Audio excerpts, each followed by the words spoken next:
Pulang dinas TNI syok lihat anaknya jadi pengamen jalanan. Ternyata ini ulah ibu tirinya. Balasan TNI buat semua orang syok. Halo sahabat, apa kabar kalian semua? Semoga dalam keadaan sehat dan bahagia ya. Sebelum masuk ke ceritanya silahkan absen terlebih dahulu ya. Kalian semua dari daerah mana saja?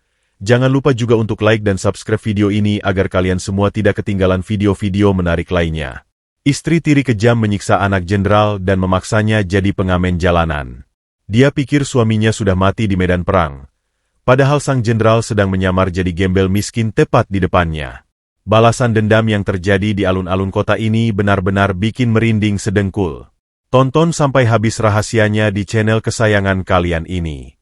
Matahari tepat berada di puncak tertinggi langit kota, memancarkan gelombang panas terik yang membakar kulit hingga memerah. Aspal hitam jalur lalu lintas persimpangan jalan seolah meleleh, memantulkan bayangan fata morgana yang menyiksa mata siapapun yang memandangnya. Bau asap knalpot yang pekat bercampur dengan debu kering membubung tinggi, menciptakan udara lekat yang menusuk tenggorokan. Di tengah neraka kota yang membara itu, berdiri seorang bocah laki-laki berusia 7 tahun bernama Bintang. Tubuhnya yang kurus kering tampak rapuh di antara deretan kendaraan bermotor yang menderu sabar menunggu lampu hijau. Kaki telanjangnya yang tanpa alas dipaksa menapak langsung pada permukaan jalanan yang panas membara, membuat tumit kecilnya melempuh dan memerah. Jemari tangannya yang terkelupas dan membiru gemetar hebat saat memetik senar gitar kayu kecil yang sudah retak di beberapa bagian. Suara Bintang serak dan nyaris habis, menyanyikan bait demi bait lagu Nina Bobo sederhana yang dahulu sering didengarnya sebelum tidur. Keringat dingin bercampur debu jalanan mengalir deras dari pelipisnya, menetes ke atas kaos kumalnya yang penuh lubang dan terkoyak di bagian bahu.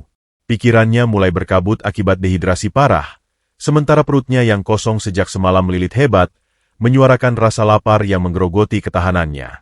Dalam kepasrahan yang mendalam, tangan mungil Bintang menyelusup ke dalam balik bajunya, menggenggam erat sebuah kalung doktek militer berbahan besi dingin yang tergantung di lehernya. Kalung itu adalah satu-satunya benda berharga yang tersisa dalam hidupnya, milik sang ayah tercinta, Brigadir Jenderal Arya Bima, yang dikabarkan hilang dalam misi tempur rahasia di hutan belantara perbatasan 2 tahun lalu. Bagi Bintang, sentuhan besi dingin itu adalah satu-satunya pelukan hangat sang ayah yang masih bisa ia rasakan di tengah kerasnya dunia. Jendela-jendela mobil mewah ber-AC yang berderet di persimpangan itu tetap tertutup rapat dan gelap. Beberapa pengemudi memalingkan wajah dengan ekspresi jijik, seolah bocah kecil dengan gitar retak itu adalah kotoran bernyawa yang mengganggu pemandangan siang mereka. Sebuah wadah plastik bekas di tangan kiri Bintang baru terisi 2 keping uang logam seribuan dan 1 lembar uang Rp2.000 yang sudah lusuh dan basah oleh keringatnya. Total uang yang terkumpul bahkan tidak cukup untuk membeli 1 porsi nasi bungkus yang paling murah. Rasa takut membeku di rongga dada Bintang saat melirik jam di patung kota yang menunjukkan pukul 2 siang. Ketakutan itu bukan berasal dari terik matahari yang membakar kulitnya, melainkan dari bayangan wajah ibu tirinya jika ia pulang tanpa membawa uang tunai Rp100.000. Sementara Bintang berjuang menahan rasa sakit di atas aspal yang membara, 5 kilometer dari tempatnya berdiri, suasana yang bertolak belakang sedang berlangsung di sebuah salon kecantikan mewah bernuansa modern. Udara dingin yang sejuk dan beraroma wangi mawar bercampur parfum bacarat menyelimuti ruangan eksklusif tersebut. Di atas kursi kulit yang empuk, Rina menyandarkan tubuhnya dengan penuh keanggunan. Jemari tangannya yang dipenuhi deretan cincin emas tebal sedang dirawat secara perlahan oleh 2 orang pekerja salon, dihiasi ket kuku berwarna merah darah yang berkilau. Di meja kaca di sampingnya, tersaji segelas icet latte impor bernilai ratusan ribu rupiah dengan embun dingin yang menetes lembut di tepinya. Rina menatap layar ponsel pintarnya dengan senyum puas yang terulas lebar di bibir berpasak gincu merahnya. Angka saldo di aplikasi perbankannya kini menumpuk hingga miliaran rupiah, hasil dari penguasaan penuh atas seluruh kekayaan dan aset milik mendiang suaminya, Arya Bima. Bagi Rina, kabar hilangnya Arya di medan perang 2 tahun lalu bukanlah sebuah tragedi yang memilukan, melainkan sebuah berkah melimpah yang membebaskannya dari formalitas pernikahan. Ia telah memalsukan dokumen, menguasai sertifikat rumah 2 lantai di kawasan elit, menyita seluruh tabungan militer, dan menikmati hidup mewah tanpa sedikit pun rasa bersalah. Bayangan peristiwa tadi pagi kembali terlintas di kepala Rina dengan sangat jelas, menghadirkan rasa geli di hatinya. Saat Bintang terbangun dengan tubuh demam dan menangis memohon sepotong roti tawar untuk mengganjal perutnya yang sakit, Rina justru mendaratkan tamparan keras ke pipi mungil anak itu hingga Bintang tersungkur ke lantai dapur yang dingin. Dengan nada suara yang melengking tajam dan penuh kebiasaan mencaci, Rina berteriak penuh kebencian. Dasar anak gembel pembawa sial. Jangan pernah panggil aku mama. Cucian kotor di rumahku saja jauh lebih berharga daripada nyawamu. Bapakmu itu sudah membusuk jadi bangkai di tengah hutan. Jadi lebih baik kamu mengamen di jalanan supaya ada gunanya kamu numpang hidup di rumahku. Tanpa belas kasihan, Rina menarik rah baju Bintang, melempar gitar kayu retak dan wadah plastik ke dadanya, lalu mendorong tubuh kecil itu keluar dari pintu pagar besi tanpa memberinya alas kaki. Di persimpangan lampu merah, napas Bintang semakin memburu dan pendek. Pandangan matanya yang mulai mengabur menyaksikan lampu lalu lintas berubah warna dari merah menjadi hijau. Deru mesin kendaraan bersahut-sahutan membubarkan lamunannya, memaksanya menyeburkan diri kembali ke trotoar yang penuh dengan debu jalanan. Dada sesaknya berdenyut nyeri setiap kali ia berusaha menarik napas panjang. Dalam kesendiriannya yang menyayat hati, Bintang teringat akan kenangan masa lalu saat ayahnya masih ada di sisinya. Ia merindukan aroma pinus dan minyak senjata yang selalu menempel kuat di seragam hijau loreng milik ayahnya, serta suara berat sang jenderal yang selalu berbisik lembut sambil mengelus kepalanya. Bintang anak papa harus jadi prajurit yang kuat, ya. Air mata Bintang akhirnya menetes, membasahi pipinya yang berdebu dan meninggalkan bekas garis putih di wajahnya yang kotor. Pada saat yang bersamaan, di terminal utama kota yang terletak 10 km dari persimpangan jalan tersebut, sebuah bus antar kota berukuran besar yang tertutup debu tebal berhenti dengan suara desis rem angin yang keras. Pintu bus terbuka perlahan, mengeluarkan segelintir penumpang yang kelelahan setelah perjalanan panjang. Dari tangga bus paling atas, melangkah turun seorang pria bertubuh tinggi tegap bagai benteng batu. Pria itu mengenakan jaket kulit pudar bertutup kepala yang berbau debu jalanan, topi usang yang menutupi separuh wajah atasnya, serta sepatu but militer bertali tebal yang solnya sudah menipis akibat melintasi ribuan mil medan berat. Tangan besarnya yang dipenuhi kapalan kasar bekas genggaman senjata api, memegang sebuah tas kain lusuh yang disampirkan di bahunya.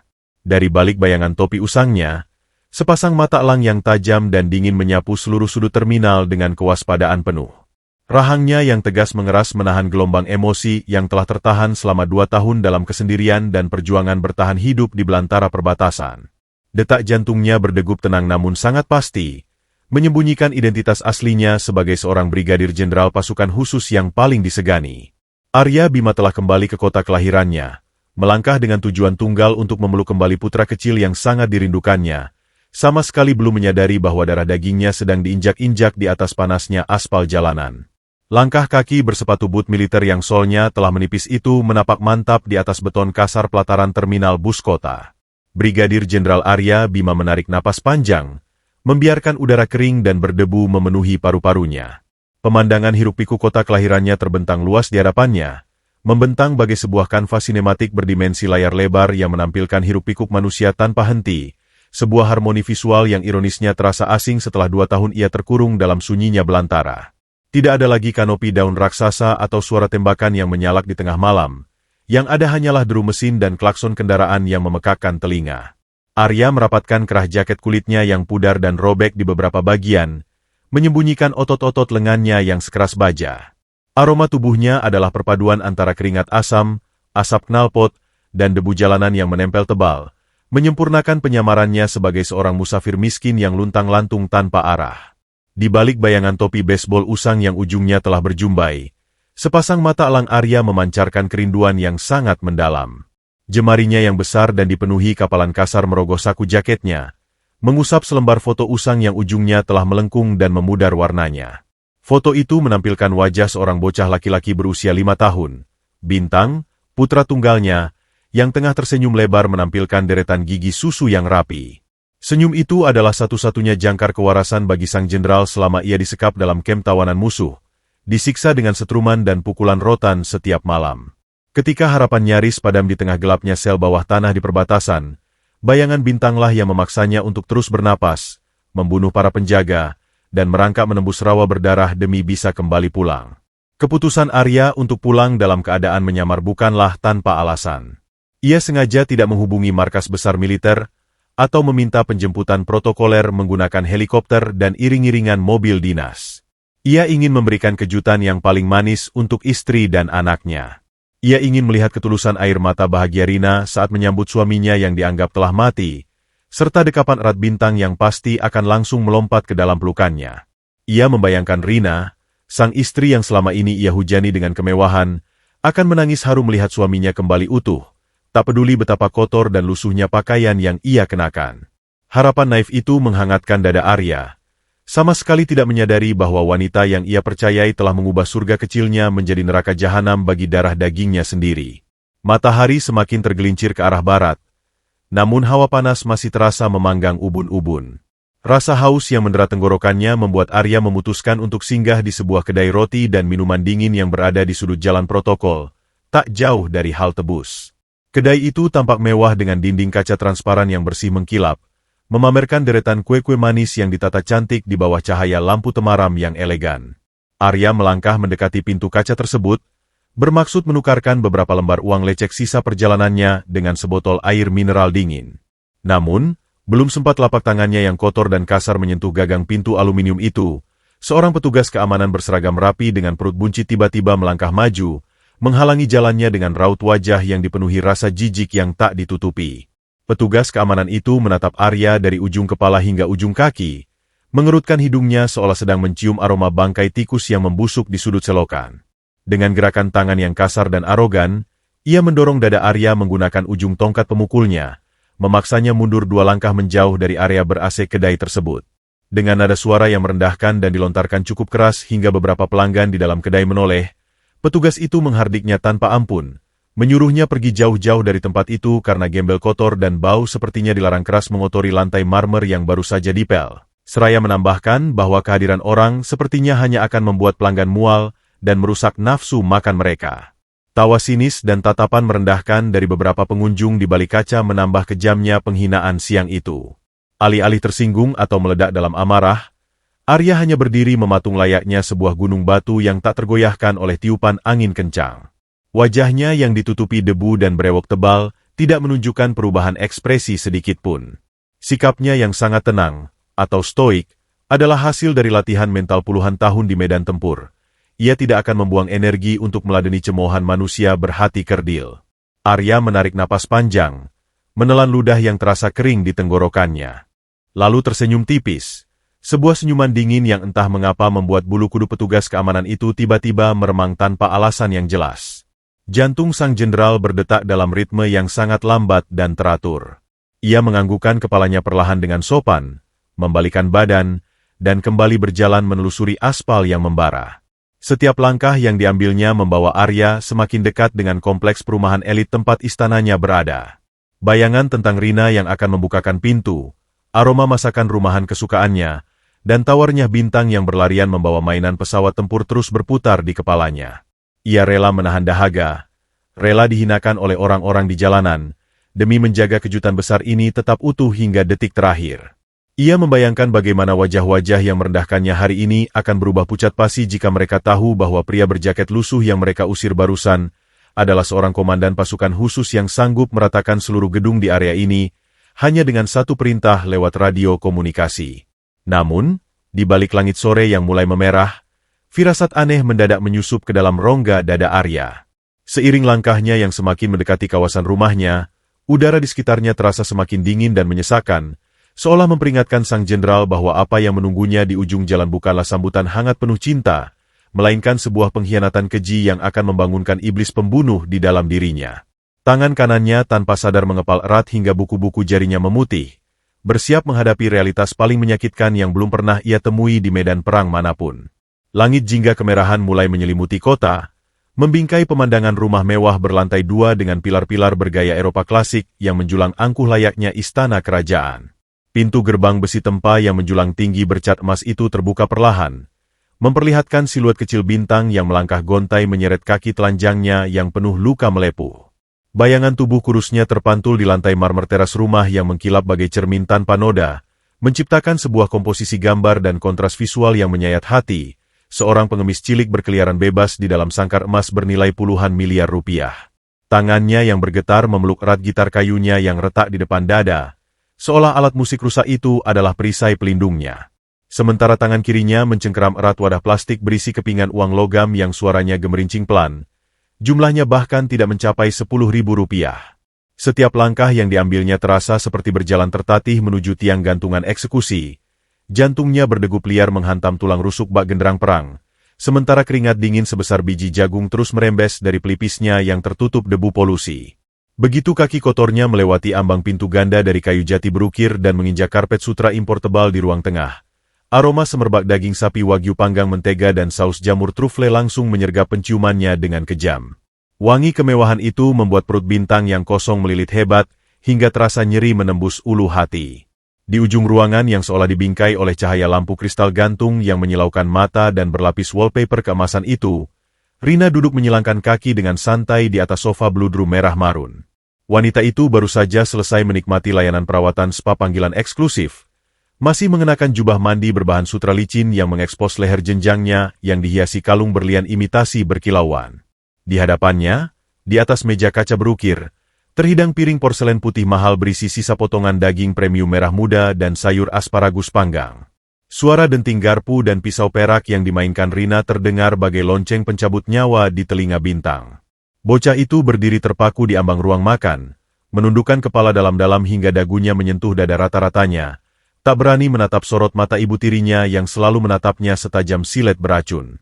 "Sini kamu, gembel kecil pembawa sial!"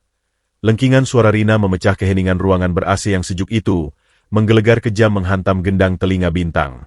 Dengan langkah terseret-seret dan kedua lutut yang gemetar hebat menahan beban ketakutan, Bintang mendekat pelan, menyodorkan wadah plastik kusam itu dengan kedua tangan mungilnya yang penuh luka gores kemerahan. Rina menyambar wadah tersebut dengan kasar. Matanya yang dihiasi bulu mata palsu lentik tebal membelalak murka melihat isi koin di dalamnya. Sebuah tawa sinis yang melengking keluar dari sela-sela bibir merah darahnya, bergema memantul di dinding-dinding marmer seolah mengejek penderitaan bocah itu. Dengan satu gerakan penuh kebencian dan keangkuhan, Rina membalikan wadah plastik itu ke bawah, menghamburkan kepingan uang logam 500 dan 1000-an ke udara hingga berdenting keras menghantam lantai. "Hanya ini hasil kerjamu seharian di bawah terik matahari. 6.000 rupiah. Heh, dengar ya anak cacat. Bahkan untuk membeli makanan kaleng kucing Persiaku saja uang lusuhmu ini tidak akan cukup," bentak Rina nyalang, urat-urat kebiruan di lehernya menonjol keluar menahan amarah yang meledak-ledak. Sebelum Bintang sempat membuka mulut keringnya untuk mengemis permintaan maaf, sebuah tamparan keras mendarat telak di pipi kirinya. Plak! Suara kulit beradu dengan perhiasan cincin emas di tangan Rina bergema nyaring. Tubuh kurus tak berdaya itu terpelanting jauh ke belakang, melayang sejenak sebelum punggungnya menghantam kaki meja kayu jati, hingga dahi mungilnya membentur ujung meja yang tajam. Rasa kebas, berdengung, dan panas seperti terbakar menjalar seketika di separuh wajahnya, disusul oleh tetesan darah segar kental yang mengalir perlahan dari pelipis kirinya, menetes membasahi lantai marmer yang tadinya putih suci. Bintang tidak berani menjerit atau menangis kencang. Ia hanya bisa menggigit bibir bawahnya kuat-kuat hingga kulit bibirnya robek dan berdarah demi menahan isak tangis, membiarkan air mata kepedihan membanjiri pipinya yang kotor oleh debu. Ia meringkuk di lantai memeluk dirinya sendiri bagai cacing tanah yang diinjak-injak, sementara tangannya yang bergetar hebat kembali mencari dan menggenggam erat kalung doktek besi milik sang ayah dari balik kaos oblongnya yang compang-camping dan bau keringat masam. Rina bangkit berdiri angkuh, menatap penuh rasa jijik pada noda darah dan debu yang mengotori lantainya yang mahal. Ia meraih piring porselen berisi sisa daging wagyu miliknya dengan kasar, lalu dengan sengaja memiringkannya hingga sisa makanan berlumur saus coklat pekat itu jatuh berhamburan tepat di depan wajah Bintang yang masih tertelungkup gemetar. "Karena kamu hanya bisa menghasilkan uang rongsokan tidak berguna, maka makananmu malam ini juga rongsokan kotor. Makan itu di lantai, jilat sampai bersih tanpa sisa seperti anjing jalanan yang kelaparan, karena disitulah derajat dan tempatmu yang sebenarnya." "Anak haram tidak tahu diuntung," maki Rina dengan gigi gemeretak penuh dengki, sebelum akhirnya menendang pelan namun menyakitkan di bagian bahu Bintang dengan ujung sandal rumah bulu-bulunya. Ia kemudian berbalik membelakangi anak itu tanpa ampun, menyalakan televisi layar datar raksasa yang menampilkan tayangan hiburan komedi dengan volume sangat kencang, sengaja menenggelamkan suara isak tangis tertahan dari bocah malang yang sedang meregang nyawa kelaparan di belakang punggungnya. Di atas dinginnya marmer yang menusuk tulang, Bintang menatap nanar sisa daging cincang yang kini telah bercampur dengan debu dari telapak kakinya sendiri. Harga dirinya sebagai darah daging seorang perwira tinggi militer yang gagah berani hancur lebur, rata dengan tanah pijakan. Namun, rasa lapar yang mengoyak-ngoyak lambungnya seperti cakar harimau tidak bisa lagi diajak berkompromi oleh akal sehat. Dengan tangan mungil yang terus gemetar kedinginan dan air mata yang turun sederas hujan badai musim monsun, Bintang perlahan memungut serpihan daging dari lantai itu. Ia memasukkannya ke dalam mulut, mengunyah sisa makanan itu bersama asinnya air mata dan anyirnya darah yang mengalir masuk dari pelipisnya. Dalam setiap kunyahan yang menyiksa batin dan merendahkan martabat itu, pikiran Bintang melayang menembus ruang dan waktu kegelapan, memanggil-manggil sosok pahlawannya. Papa. Bintang sangat lapar. Papa di mana? Pak, tolong Bintang. Jerit batinnya yang tercekik tanpa suara, meremas kalung besi di dadanya hingga buku jarinya memutih, seakan benda mati itu bisa mengirimkan gelombang sinyal putus asanya ke ujung dunia. Di saat Bintang sedang menelan kepahitan hinaan iblis di atas lantai rumahnya sendiri, di sudut persimpangan jalan raya yang berjarak hanya 2 blok dari gerbang kompleks perumahan elit tersebut, langkah berat Brigjen Arya Bima mendadak terhenti secara tak wajar. Entah mengapa, di tengah bisingnya deru kendaraan malam dan kepulan asap polusi, rongga dada sang jenderal tiba-tiba terasa sesak luar biasa, seolah ada sebilah tombak tak kasat mata yang ditusukkan tepat menembus jantungnya. Tangan kanannya yang kekar spontan meremas dada kiri di balik jaket kulit lusuhnya. Napasnya memburu cepat tanpa alasan medis yang jelas. Sebuah insting ayah yang terbentuk murni oleh ikatan batin darah terkuat berdesir hebat dalam aliran nadinya, mengirimkan sinyal bahaya berwarna merah menyala yang membuat insting membunuhnya bangkit merayap secara perlahan.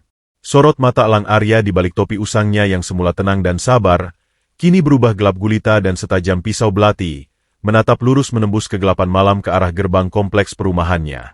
Sang banteng petarung yang tertidur panjang itu kini mulai mencium bau anyir darah penderitaan dari kejauhan, dan bumi di sekitarnya seolah bersiap menyambut kemurkaan sang dewa perang yang sesungguhnya. Matahari pagi belum sepenuhnya mencapai titik tertinggi di ufuk timur, namun hawa panas sudah mulai menguap ganas dari pori-pori aspal jalanan, menciptakan ilusi fata morgana yang mengaburkan pandangan. Dalam bingkai lanskap kota yang membentang lebar dan dramatis seolah disorot oleh lensa sinema beresolusi tinggi, penderitaan seorang anak manusia seolah menjadi sekadar figuran bisu yang tak berharga. Bintang berdiri sempoyongan di sudut trotoar lampu merah yang padat merayap, menyandarkan tubuh kurusnya pada tiang rambu lalu lintas yang catnya sudah mengelupas parah. Suhu tubuh bocah itu mendidih dibakar demam tinggi, sebuah reaksi mematikan dari infeksi luka robek di pelipis kirinya yang terus berdenyut nyeri setelah menghantam tajamnya ujung meja jati semalam. Kaos oblong kumalnya basah kuyup oleh keringat dingin yang berbau logam dan debu, sementara bibirnya yang pecah-pecah serta pucat pasi bergetar hebat menahan rasa dingin yang menusuk tulang rusuknya dari dalam. Rasa lapar yang tadinya melilit kini telah berubah menjadi rasa mual yang melumpuhkan seluruh persendian kakinya. Ia memeluk gitar retaknya dengan sisa-sisa tenaga, matanya yang sayu dan setengah tertutup menatap nanar pada deretan mobil mewah yang berlalu lalang, mengabaikan uluran wadah plastik kosong di tangannya yang terus bergetar tanpa henti. Jauh dari hiruk-pikuk jalanan yang kejam itu, di sebuah ruang kerja ber-AC yang dingin dan mewah, Doni, pria simpanan Rina yang licik dan haus harta, tengah mengisap cerutu impor sambil tersenyum sinis menatap layar ponselnya. Ia sengaja menyewa komplotan preman jalanan paling beringas di distrik itu bukan hanya untuk memalak hasil ngamen Bintang, tetapi dengan instruksi khusus untuk menyiksa fisik bocah malang tersebut hingga cacat atau mati perlahan di jalanan, memastikan tidak ada lagi pewaris sah yang bisa merebut kembali kekayaan Brigjen Arya Bima. Eksekusi dari rencana iblis itu kini sedang berlangsung di lapangan. 2 orang pria bertubuh gempal dengan kulit gelap yang dipenuhi tato naga luntur melangkah membelah kemacetan, mendekati Bintang bagai sepasang serigala kelaparan yang telah mengunci mangsa lumpuhnya. Bau alkohol murahan bercampur keringat masam yang menyengat langsung menusuk penciuman Bintang saat salah satu dari preman itu, yang memiliki bekas luka sayatan melintang di pipi kirinya, berdiri menjulang menghalangi terik sinar matahari. Tanpa basa-basi atau sedikit pembelas kasihan di dalam hatinya, preman berwajah bopeng itu menendang wadah plastik Bintang dengan ujung sepatunya hingga melayang dan membentur beton trotoar dengan keras. "Mana setoranmu hari ini, gembel cacat? Jangan berani-berani pura-pura mati kau di depanku," bentak preman itu dengan suara parau yang menggelegar kejam. Tangannya yang besar dan kotor mencengkeram kasar kerah baju Bintang hingga tubuh kecil yang sedang menggigil demam itu terangkat beberapa sentimeter dari tanah. Bintang terkesiap hebat.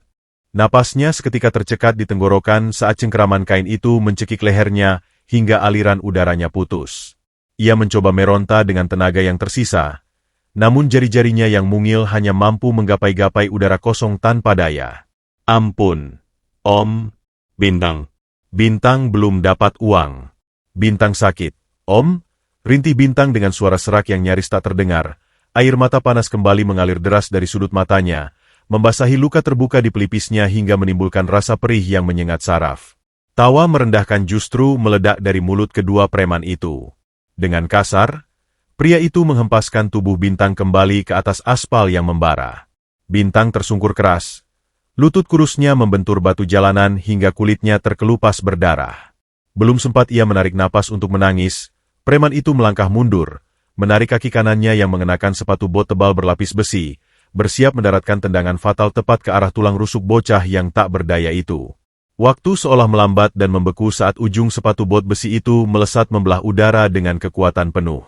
Namun, tepat sepersekian detik sebelum hantaman mematikan itu menghancurkan dada Bintang, sebuah bayangan kurus melesat dari arah tumpukan kardus di pinggir trotoar. Bug! Suara hantaman benda tumpul beradu dengan daging dan tulang bergema mengerikan memecah kebisingan jalan, disusul oleh erangan kesakitan yang tertahan pedih. Bukan Bintang yang menjerit, melainkan Bei Minah, seorang pemulung tua renta yang punggungnya sudah bungkuk termakan usia dan penderitaan. Wanita parubaya itu nekat menerjang maju bak perisai baja, mengorbankan tubuh rentanya sebagai tameng hidup demi melindungi Bintang. Sepatu besi preman itu menghantam keras tulang punggung Bei Minah, membuat wanita itu jatuh terjerembab menimpa aspal panas sambil memuntahkan seteguk darah segar yang menodai trotoar berdebu.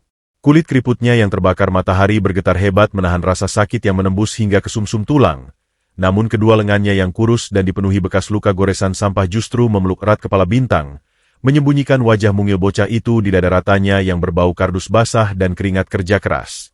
"Jangan, tolong jangan sakiti anak ini, Tuan, dia sedang sakit parah.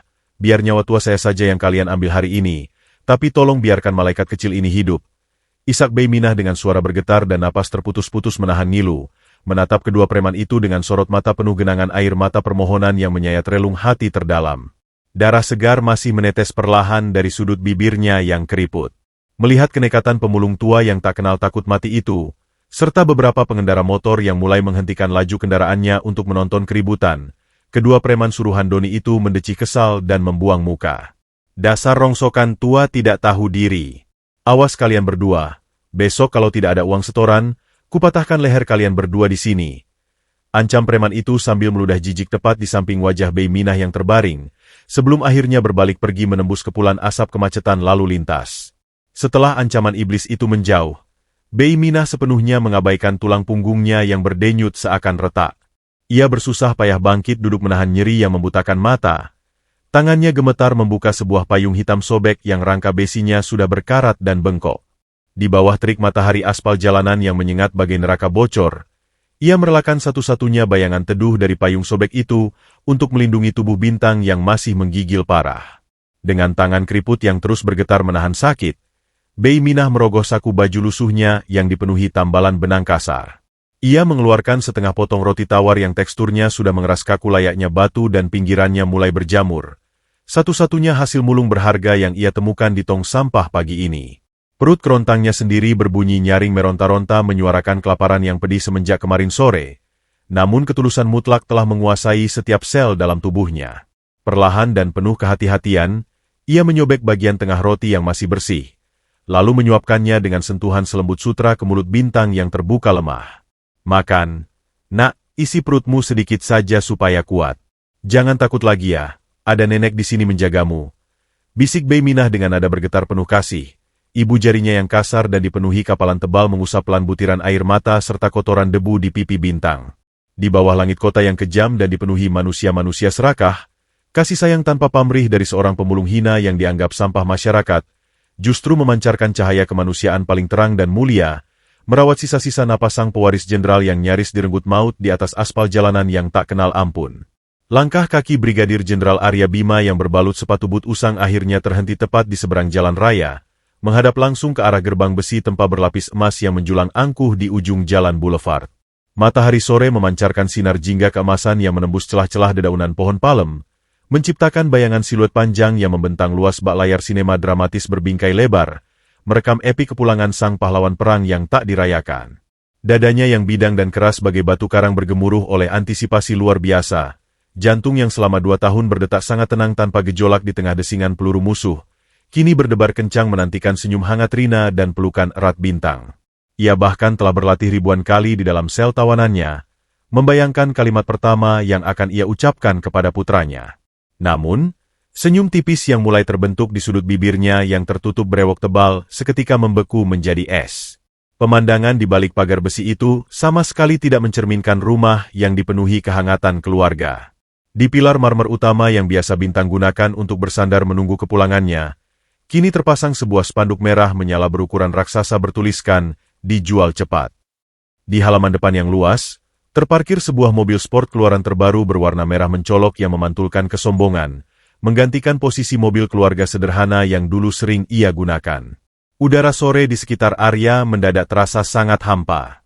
Seolah-olah oksigen ditarik paksa dari paru-parunya oleh tangan tak kasat mata. Dengan kelincahan dan langkah seringan bayangan hantu, sang jenderal terlatih itu menyusup mendekati tembok samping rumahnya sendiri, merunduk dan memanfaatkan semak-semak bougainville berduri tebal untuk menutupi sosoknya yang berbalut jaket kulit lusuh dan berbau debu jalanan. Dari celah jendela kaca berbingkai kayu jati yang sedikit terbuka, alunan musik disko bertempo cepat berdentu memekakan telinga, mengalahkan riuhnya suara serangga sore, diselingi oleh derai tawa dua orang manusia yang sedang dimabuk harta.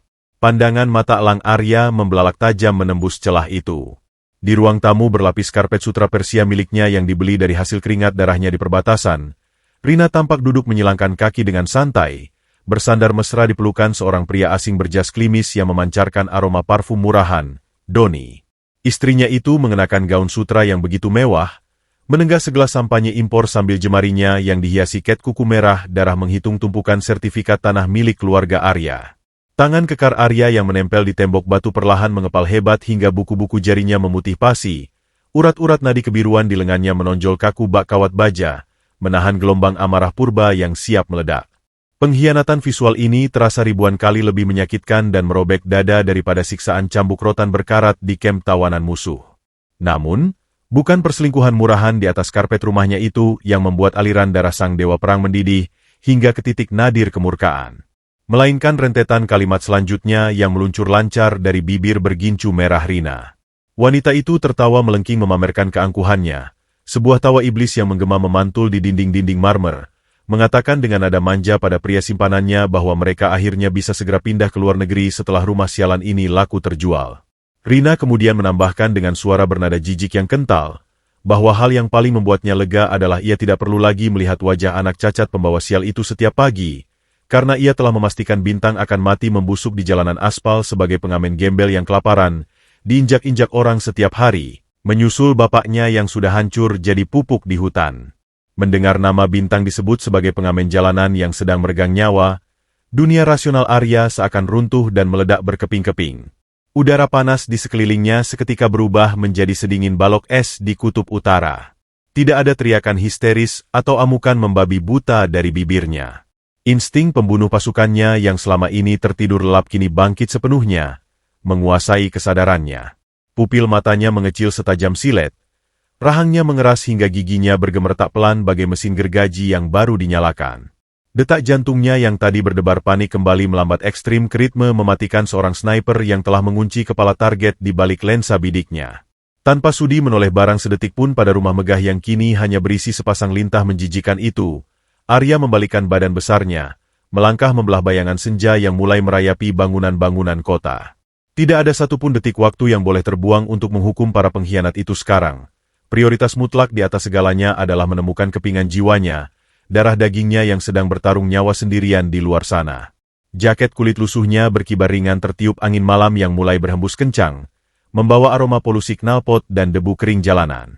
Langkah kakinya yang bersepatu boot menipis kini tak lagi gontai seperti seorang musafir kelelahan, melainkan berderap dengan kecepatan, keheningan, dan presisi mematikan bak seekor macan kumbang hitam yang sedang memburu jejak darah di tengah labirin hutan beton. Setiap persimpangan lampu merah yang padat merayap, setiap kolong jembatan layang yang lembab, gelap, dan berbau pesing, setiap sudut trotoar pasar malam yang kumuh dan dipenuhi gelandangan kelaparan, ditelusuri oleh sepasang mata elangnya yang memancarkan kilat kemurkaan menyala. Arya sepenuhnya membiarkan penyamarannya sebagai gembel lusuh dan kotor membawanya menyusup ke sudut-sudut paling rawan dan berbahaya di kota itu, berbaur dengan kaum pinggiran dan manusia-manusia buangan, mengabaikan sama sekali tatapan jijik, cibiran tajam, dan bahu yang disenggol kasar oleh orang-orang berkerah putih yang melewatinya di trotoar. Dalam setiap hembusan napasnya yang berat dan beraroma debu malam, Terbayang jelas senyum manis Bintang yang memanggilnya. Hati sang jenderal baja itu tersayat sembilu, berdarah-darah membayangkan tubuh mungil putranya harus menahan melepuhnya aspal di siang hari dan menusuknya angin malam tanpa sehelai selimut pun pelindung, diusir kejam dari istana yang dibangun murni oleh keringat dan darah ayahnya sendiri demi negara. Langit malam kota kini sepenuhnya pekat tak berbintang, hanya diterangi oleh kedipan lampu neon papan reklam raksasa yang menyilaukan tak kenal ampun. Gemuruh deru mesin kendaraan bermotor yang memekakan telinga menjadi latar suara epik yang mengiringi sumpah bisu sang jenderal di dalam batin terdalamnya. Ia memegang erat ujung kalung doktek cadangan di saku jaketnya, bersumpah atas nama seragam tempur dan kehormatan militernya, bahwa begitu ia menemukan putranya, ia tidak hanya akan menyelamatkan malaikat kecilnya itu dari neraka jalanan, tetapi ia akan membalikan dunia Rina dan pria simpanannya menjadi jurang kehancuran yang paling kelam. Siapapun manusia yang berani menyentuh sehelai rambut putranya dan membuatnya meneteskan air mata penderitaan, akan berhadapan langsung dengan badai kematian yang tak akan pernah mereka lupakan seumur hidup mereka yang tersisa. Awan mendung yang bergulung-gulung pekat perlahan menelan sisa-sisa cahaya senja di langit kota, menggantikannya dengan rintik hujan gerimis yang jatuh bagai ribuan jarum es menusuk kulit. Udara yang tadinya panas membara kini merosot tajam menjadi hawa dingin yang menggigit hingga ke sumsum tulang. Di sebuah lorong sempit dan gelap yang mengarah ke jalan pintas di belakang ruko-ruko kumuh, napas Bintang memburu putus-putus, terdengar berderik menyakitkan di rongga dadanya yang kurus. Keringat dingin akibat demam tinggi yang meradang bercampur dengan air hujan yang membasahi rambut lepeknya. Kaki telanjangnya yang dipenuhi luka melepuh dan goresan aspal kini harus memijak genangan air keruh yang berbau busuk, berlari terseok-seok menyeret tubuhnya yang nyaris mencapai ambang batas kesadaran.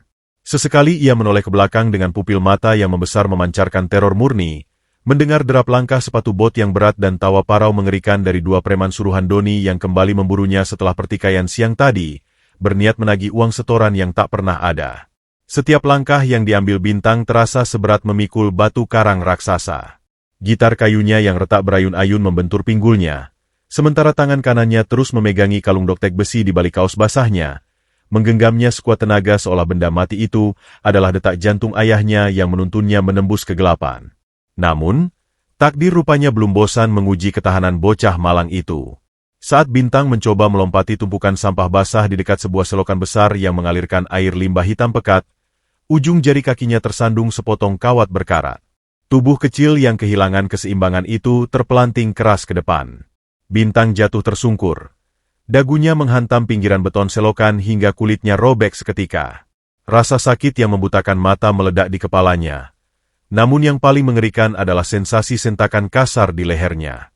Tali kalung usang penahan doktek ayahnya putus akibat tersangkut ujung kawat baja, dan kepingan besi suci yang memuat nama Brigadir Jenderal Arya Bima itu meluncur bebas dari dadanya, jatuh berdenting pelan sebelum akhirnya tertelan pusaran air lumpur selokan yang berbau kotoran dan bangkai tikus. Waktu seketika berhenti berdetak di kepala Bintang. Rasa sakit dari lutut dan dagunya yang mengucurkan darah segar tiba-tiba lenyap, digantikan oleh kepanikan luar biasa yang meremukkan kewarasannya. Napasnya tercekat di tenggorokan. Matanya membelalak lebar menatap pria air hitam yang baru saja menelan satu-satunya harta karun paling berharga dalam hidupnya. Tanpa mempedulikan derap langkah preman yang semakin mendekat dari ujung lorong, Bintang langsung menjatuhkan dirinya ke tepi selokan kotor tersebut. Dengan kedua tangan mungilnya yang gemetar hebat dan penuh luka gores, ia merogoh masuk ke dalam air hitam pekat yang dingin dan berlendir itu. Bau busuk amonia dan limbah sayuran busuk langsung menyengat hidungnya hingga membuatnya tersedak menahan mual. Namun ia terus mengaduk-aduk dasar lumpur yang dipenuhi pecahan kaca dan beling. Ujung jari-jarinya teriris benda-benda tajam di dasar selokan, mencampurkan tetesan darah segar ke dalam air kotor tersebut. Namun ia terus mengais secara membabi buta sambil menangis terseduh-seduh, memanggil-manggil ayahnya dalam setiap tarikan napasnya yang sesak dan putus asa. Di tengah isak tangisnya yang menyayat hati, sebuah sorot lampu LED putih yang sangat menyilaukan tiba-tiba menyorot tajam dari arah jalan raya utama di ujung lorong, membelah tirai gerimis malam. Deru mesin V8 yang halus namun bertenaga buas dari sebuah mobil sport merah keluaran terbaru terdengar mendekat, sebelum akhirnya ban berprofil tipisnya melindas genangan air berlumpur di mulut lorong dengan kecepatan tinggi. Biur! Cipratan air lumpur hitam pekat yang sangat kotor melesat bagai gelombang pasang, menghantam telak punggung dan wajah Bintang yang sedang berlutut di tepi selokan. Air berbau got itu masuk ke dalam mulut dan matanya, membuat bocah itu terbatuk-batuk hebat hingga memuntahkan cairan asam dari lambungnya yang kosong. Mobil mewah yang catnya berkilau memantulkan penderitaan jalanan itu, mengerem mendadak hanya beberapa meter dari tubuh Bintang yang menggigil kedinginan. Suara musik klasik yang elegan terdengar lamat-lamat dari dalam kabin kedap suara saat kaca jendela penumpang perlahan diturunkan. Hembusan udara pendingin ruangan yang sangat sejuk dan kering langsung berhembus keluar, membawa serta aroma tajam parfum Baccarat Rouge yang wanginya begitu kontras, menusuk hidung di tengah bau amis darah dan limbah selokan. Dari balik jendela kaca mobil mewah yang terbuka itu, muncul wajah Rina yang dipoles tata rias sempurna, dihiasi kacamata hitam desainer yang disematkan di atas kepalanya yang bersanggul elegan. Di kursi pengemudi, Doni duduk bersandar santai sambil menghisap sebatang rokok mentol, menatap pemandangan menjijikan di luar dengan senyum merendahkan. Bintang yang masih berlumuran lumpur hitam menoleh dengan mata pedih.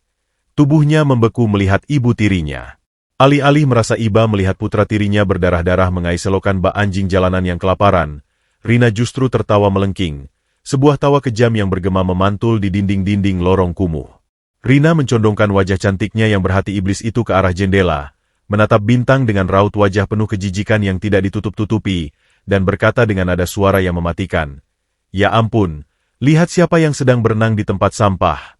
Sedang mencari apa kamu di situ? Anak cacat? Mencari kalung rongsokan bapakmu yang sudah jadi bangkai itu." Rina meludahkan kata-katanya seolah itu adalah racun mematikan, lalu melanjutkan dengan senyum sinis yang mengoyak jiwa. "Baguslah kalau kalung itu hilang.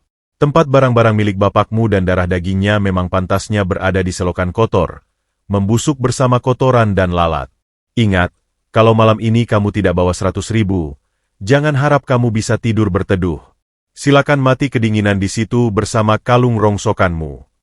Tanpa memberikan kesempatan bagi Bintang untuk merintih memohon belas kasihan, Rina menekan tombol power window.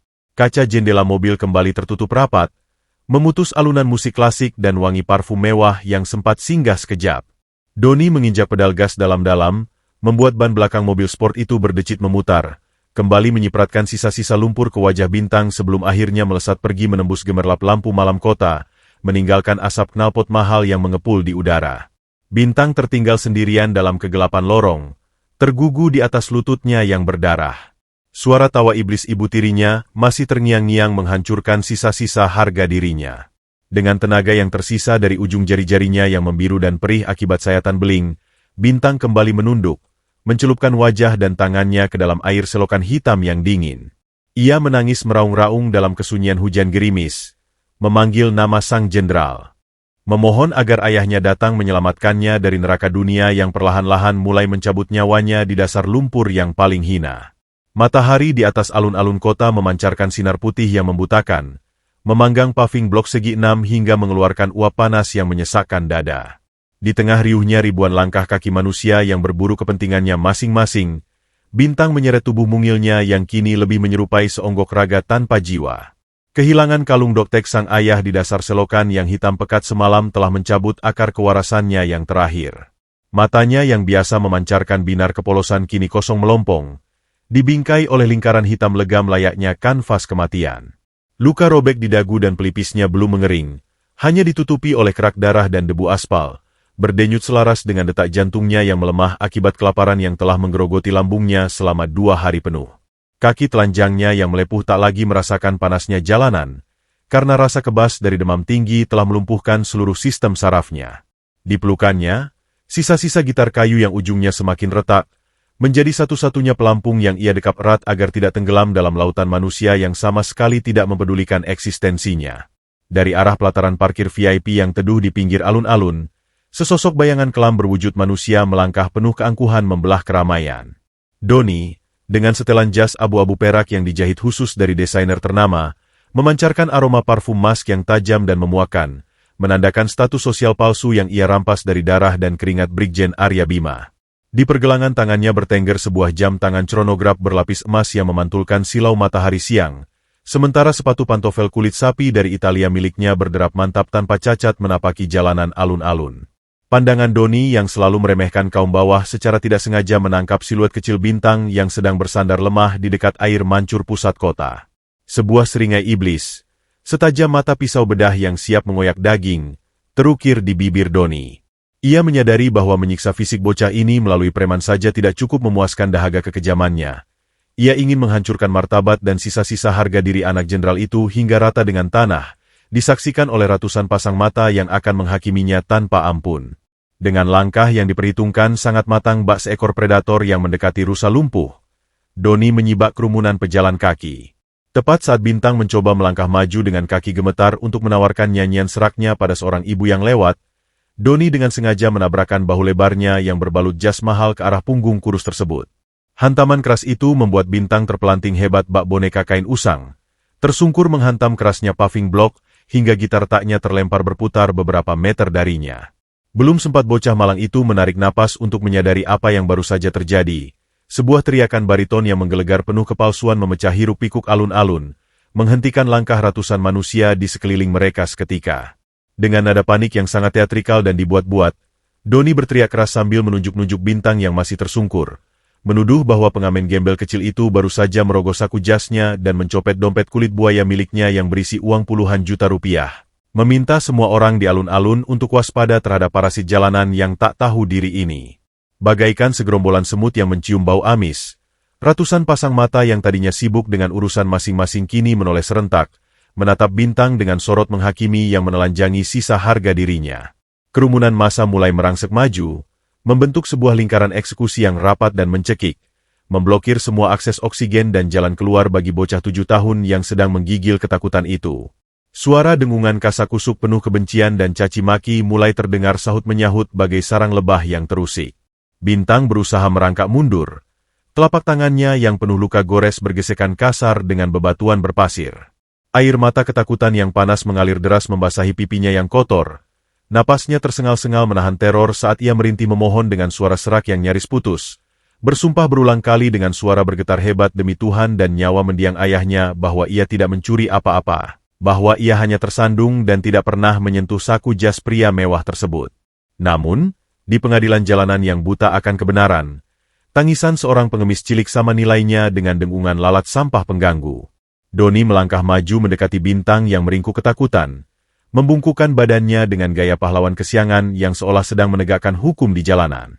Dengan gerakan tangan yang begitu cepat dan sangat licik, Doni merogoh balik kaos kumal Bintang, mengacak-acaknya sebentar, dan dengan dramatis menarik keluar sebuah dompet kulit buaya berwarna hitam mengkilap yang sejak awal sengaja ia selipkan secara rahasia saat tabrakan tadi. Ia mengangkat dompet itu tinggi-tinggi ke udara bak trofi kemenangan militer, memamerkan bukti fisik yang langsung membakar sumbu amarah massa hingga meledak hebat. Dengan suara lantang yang dipenuhi kedengkian murni yang menggema di seluruh penjuru alun-alun, Doni meneriakkan bahwa ini adalah buktinya, seraya mengumpat tajam menyebut Bintang sebagai anak haram pembawa sial, tikus pencuri yang pantas hidup melarat menjadi gembel kotor yang menjijikan, dan pantas membusuk di jalanan.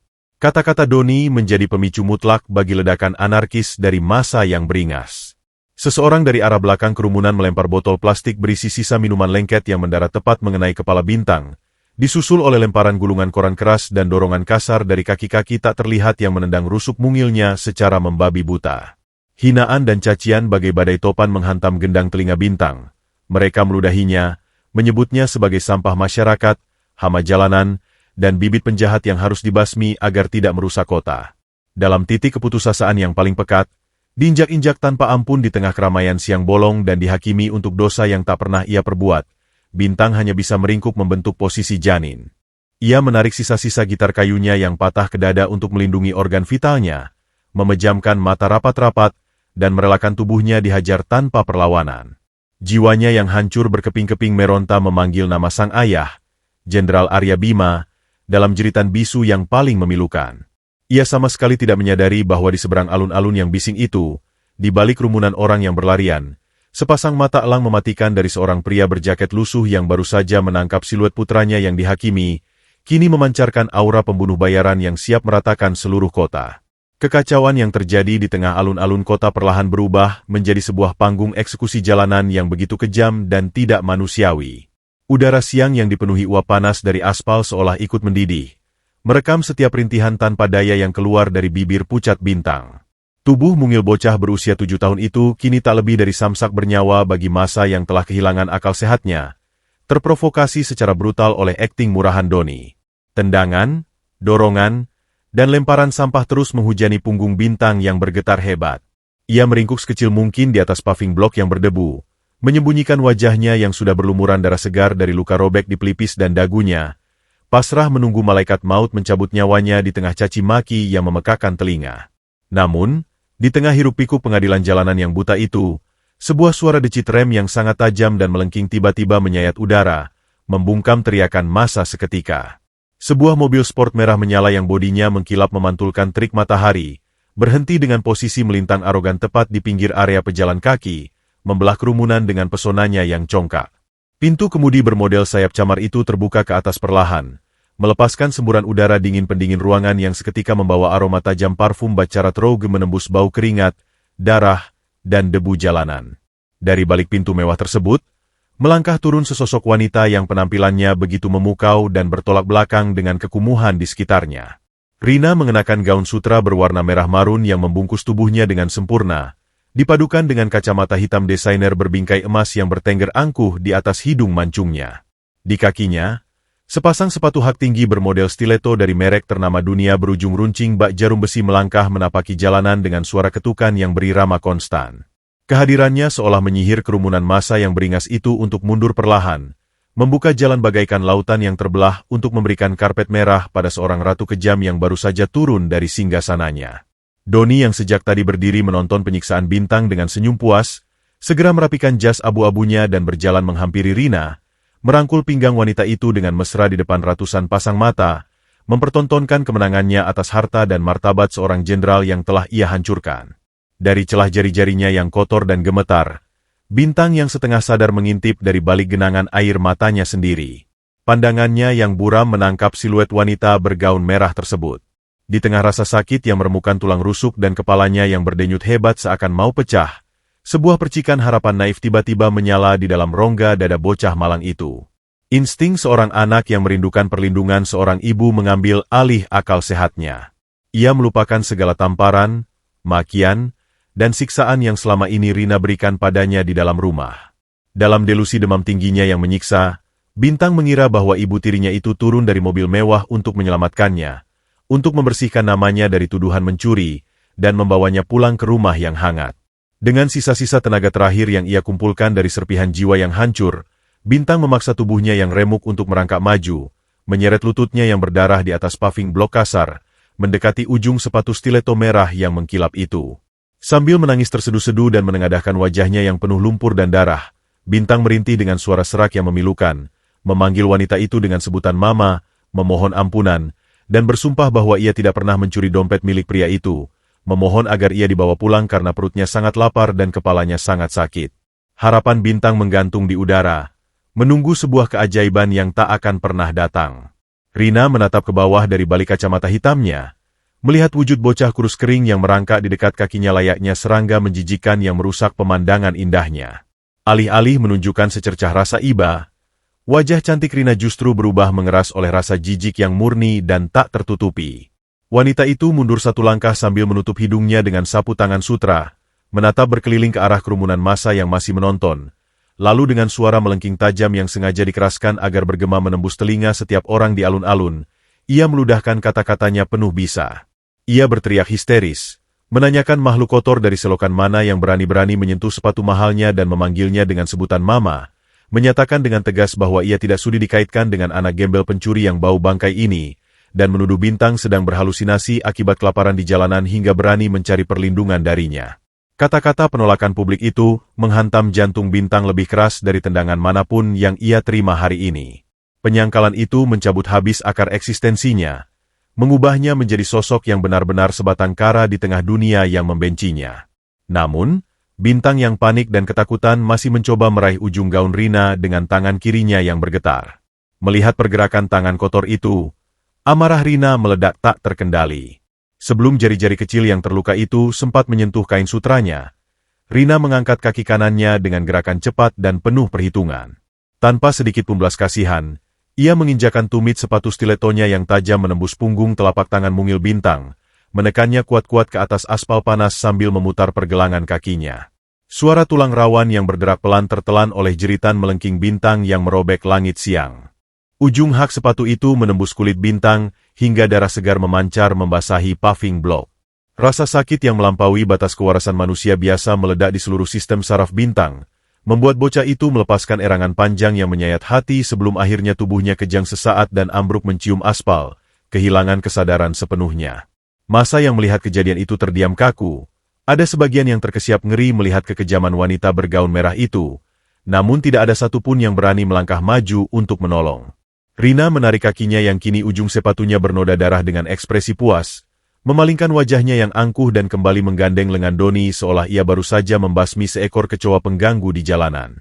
Di saat kegelapan total menyelimuti pandangan bintang yang tak berdaya, udara di pinggiran alun-alun tiba-tiba mengalami perubahan suhu yang drastis.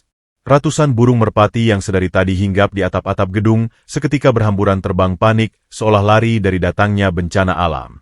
Dari arah belakang kerumunan massa yang masih mematung, terdengar derap langkah sepatu boot militer yang berat dan mematikan, melangkah mendekat dengan aura membunuh yang begitu pekat hingga membuat oksigen di sekitar alun-alun terasa membeku.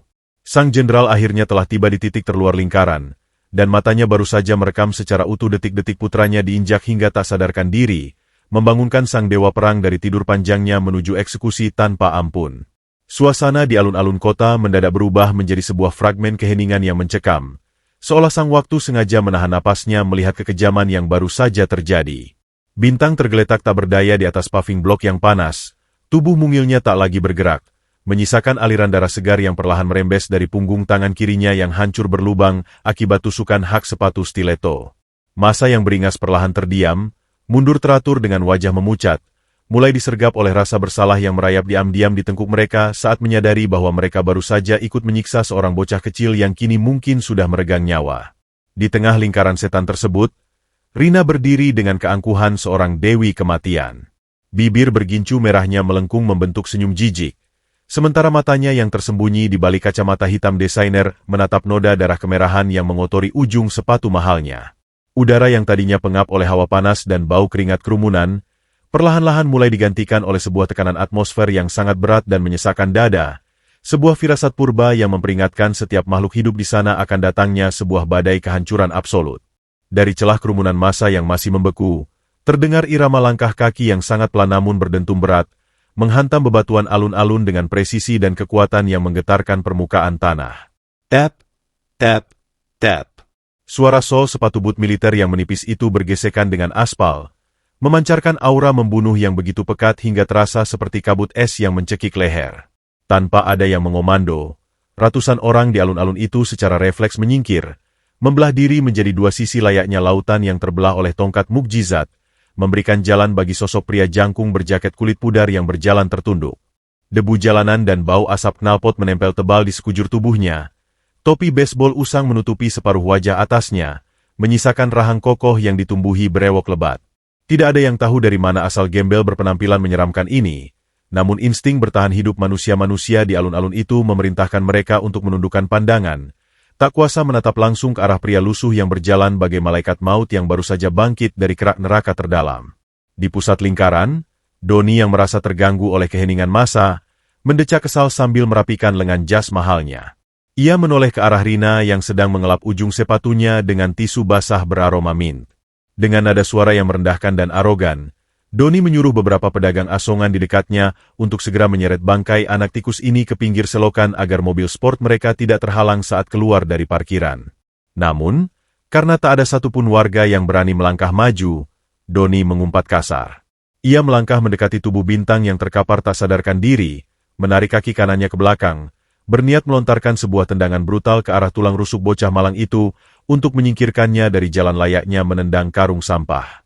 Ujung sepatu pantofel kulit Italia milik Doni melesat membelah udara dengan kekuatan penuh, siap menghancurkan organ dalam bintang. Namun, hanya dalam hitungan milidetik sebelum hantaman fatal itu terjadi, sebuah tangan besar berkulit kasar dan dipenuhi kapalan tebal menyambar dari arah titik buta. Brak! Suara benturan keras bergema di udara, namun bukan suara tulang rusuk yang patah. Tangan kanan berlengan kawat baja dari pria berjaket lusuh itu telah menangkap pergelangan kaki Doni tepat di udara, menghentikan momentum tendangan mematikan itu seketika seolah kaki Doni baru saja menabrak dinding beton bertulang raksasa. Gelombang kejut dari benturan itu membuat tubuh Doni terhuyung ke belakang, keseimbangannya goyah, namun kakinya tertahan kuat di udara oleh cengkeraman jari-jari kasar yang mengunci pergelangan kakinya bak sebuah catok besi hidrolik. Doni membelalakan matanya yang dipenuhi urat kemerahan, Napasnya tersentak kaget saat rasa ngilu yang luar biasa mulai meremukkan tulang keringnya akibat tekanan cengkeraman tangan pria gembel tersebut. Brigadir Jenderal Arya Bima berdiri di sana. Napasnya berhembus sangat teratur dan tenang, menundukkan kepalanya dalam-dalam, membiarkan bayangan topi usangnya menyembunyikan sepasang mata elang yang kini telah berubah sepenuhnya menjadi lautan api kemurkaan hitam yang siap menelan seluruh jiwa di alun-alun itu. Rasa sakit yang merobek saraf membuat Doni kehilangan sisa-sisa wibawa palsunya. Dengan wajah memerah pada menahan malu dan amarah di depan ratusan pasang mata, ia meronta hebat berusaha melepaskan kakinya, seraya berteriak melengking dengan suara parau yang dipenuhi caci maki. Ia menghardik pria gembel di hadapannya, menanyakan apakah pria lusuh bau selokan ini sudah bosan hidup, hingga berani menyentuh celana kain sutranya dengan tangan yang penuh kudis dan kotoran kuman. Mengancam akan mematahkan leher pria itu jika tidak segera melepaskan kakinya dalam hitungan ketiga. Mendengar keributan memalukan itu, Rina melangkah maju dengan wajah yang dipenuhi kilat kemarahan beringas. Gaun merah marunnya berkibar tertiup angin panas siang hari, kacamata hitamnya ia lepas dan ia lempar sembarangan ke arah aspal.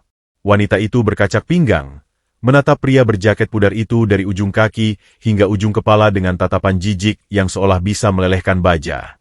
Sambil mengeluarkan segepok uang pecahan 100.000 yang masih terikat pita dari dalam tas Hermisnya, Rina melemparkan lembaran-lembaran uang merah itu tepat ke arah wajah tertunduk Arya.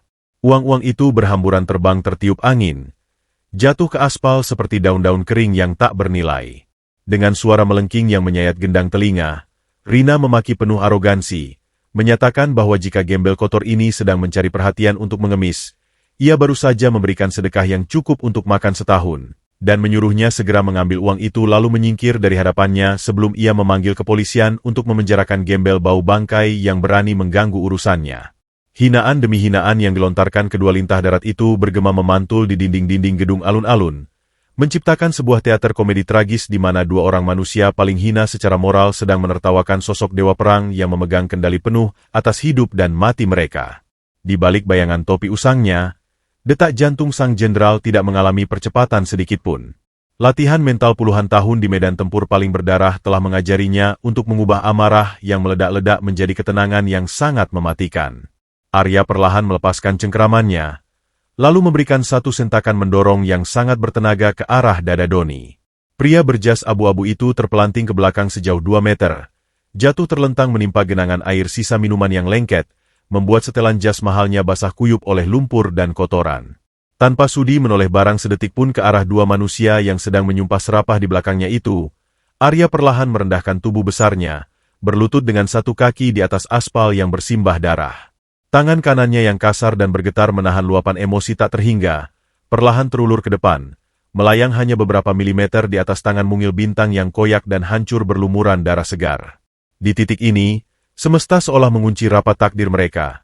Rina dan Doni yang masih sibuk menepuk-nepuk debu dari pakaian mahal mereka, tertawa sinis dan bersiap melontarkan hinaan selanjutnya. Sama sekali tidak menyadari bahwa waktu hidup mereka di dunia kebebasan ini hanya tersisa kurang dari hitungan menit sebelum sang jenderal benar-benar melepas atribut penyamarannya. Di atas hamparan paving blok yang memanas sebagai wajan raksasa, waktu seolah berhenti berdetak dalam sebuah bingkai sinematik yang dramatis, seakan seluruh tragedi ini direkam dalam layar lebar berasio 16:9 yang menangkap setiap inci penderitaan dengan detail yang paling menyayat hati. Brigadir Jenderal Arya Bima, sang pahlawan perang yang eksistensinya ditakuti oleh ribuan musuh di perbatasan, kini hanya bisa berlutut kaku di hadapan sesosok tubuh kurus yang bersimbah darah. Tangan kanannya yang bergetar hebat melayang tepat di atas tangan mungil bintang yang telah hancur terkoyak oleh ujung hak sepatu pembunuh Rina. Dalam keheningan yang mencekik paru-paru setiap pasang mata di alun-alun itu, Arya dapat mendengar irama napas bintang yang sangat tipis dan berderik di tenggorokan, sebuah melodi keputusasaan yang meremukan sisa-sisa kewarasan sang jenderal. Udara yang berbau anyir darah segar bercampur dengan debu aspal kering menusuk tajam ke dalam rongga penciumannya, memicu kebangkitan insting perlindungan paling purba yang berakar kuat di dalam DNA-nya. Di belakang punggung Arya yang membungkuk, Rina yang sama sekali tidak menyadari bahwa malaikat pencabut nyawanya sedang bersiap menghunus pedang kematian, terus melontarkan rentetan hinaan beracunnya tanpa henti. Suara tawanya yang melengking tajam memecah keheningan alun-alun, mengiris gendang telinga dengan nada keangkuhan absolut yang memuakkan. Sambil melipat kedua tangannya di depan dada yang terbalut gaun sutra merah marun, Rina memalingkan wajah cantiknya yang berhati iblis itu dan berteriak menantang langit terik. Ia memaki dengan keras bahwa adegan tangis-tangisan di depannya ini sangat menjijikan, menyebut pria gembel bau kotoran dan anak haram pencuri itu sebagai pasangan gelandangan yang sangat serasi untuk membusuk bersama di dasar selokan yang paling pekat.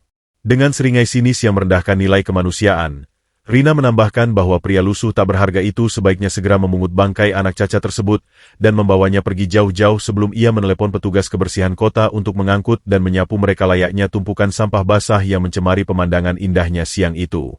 Setiap suku kata yang dimuntahkan dari bibir bergincu merah Rina, tak ubahnya guyuran minyak tanah beroktan tinggi ke atas kobaran api neraka yang sedang membesar di dalam rongga dada Arya.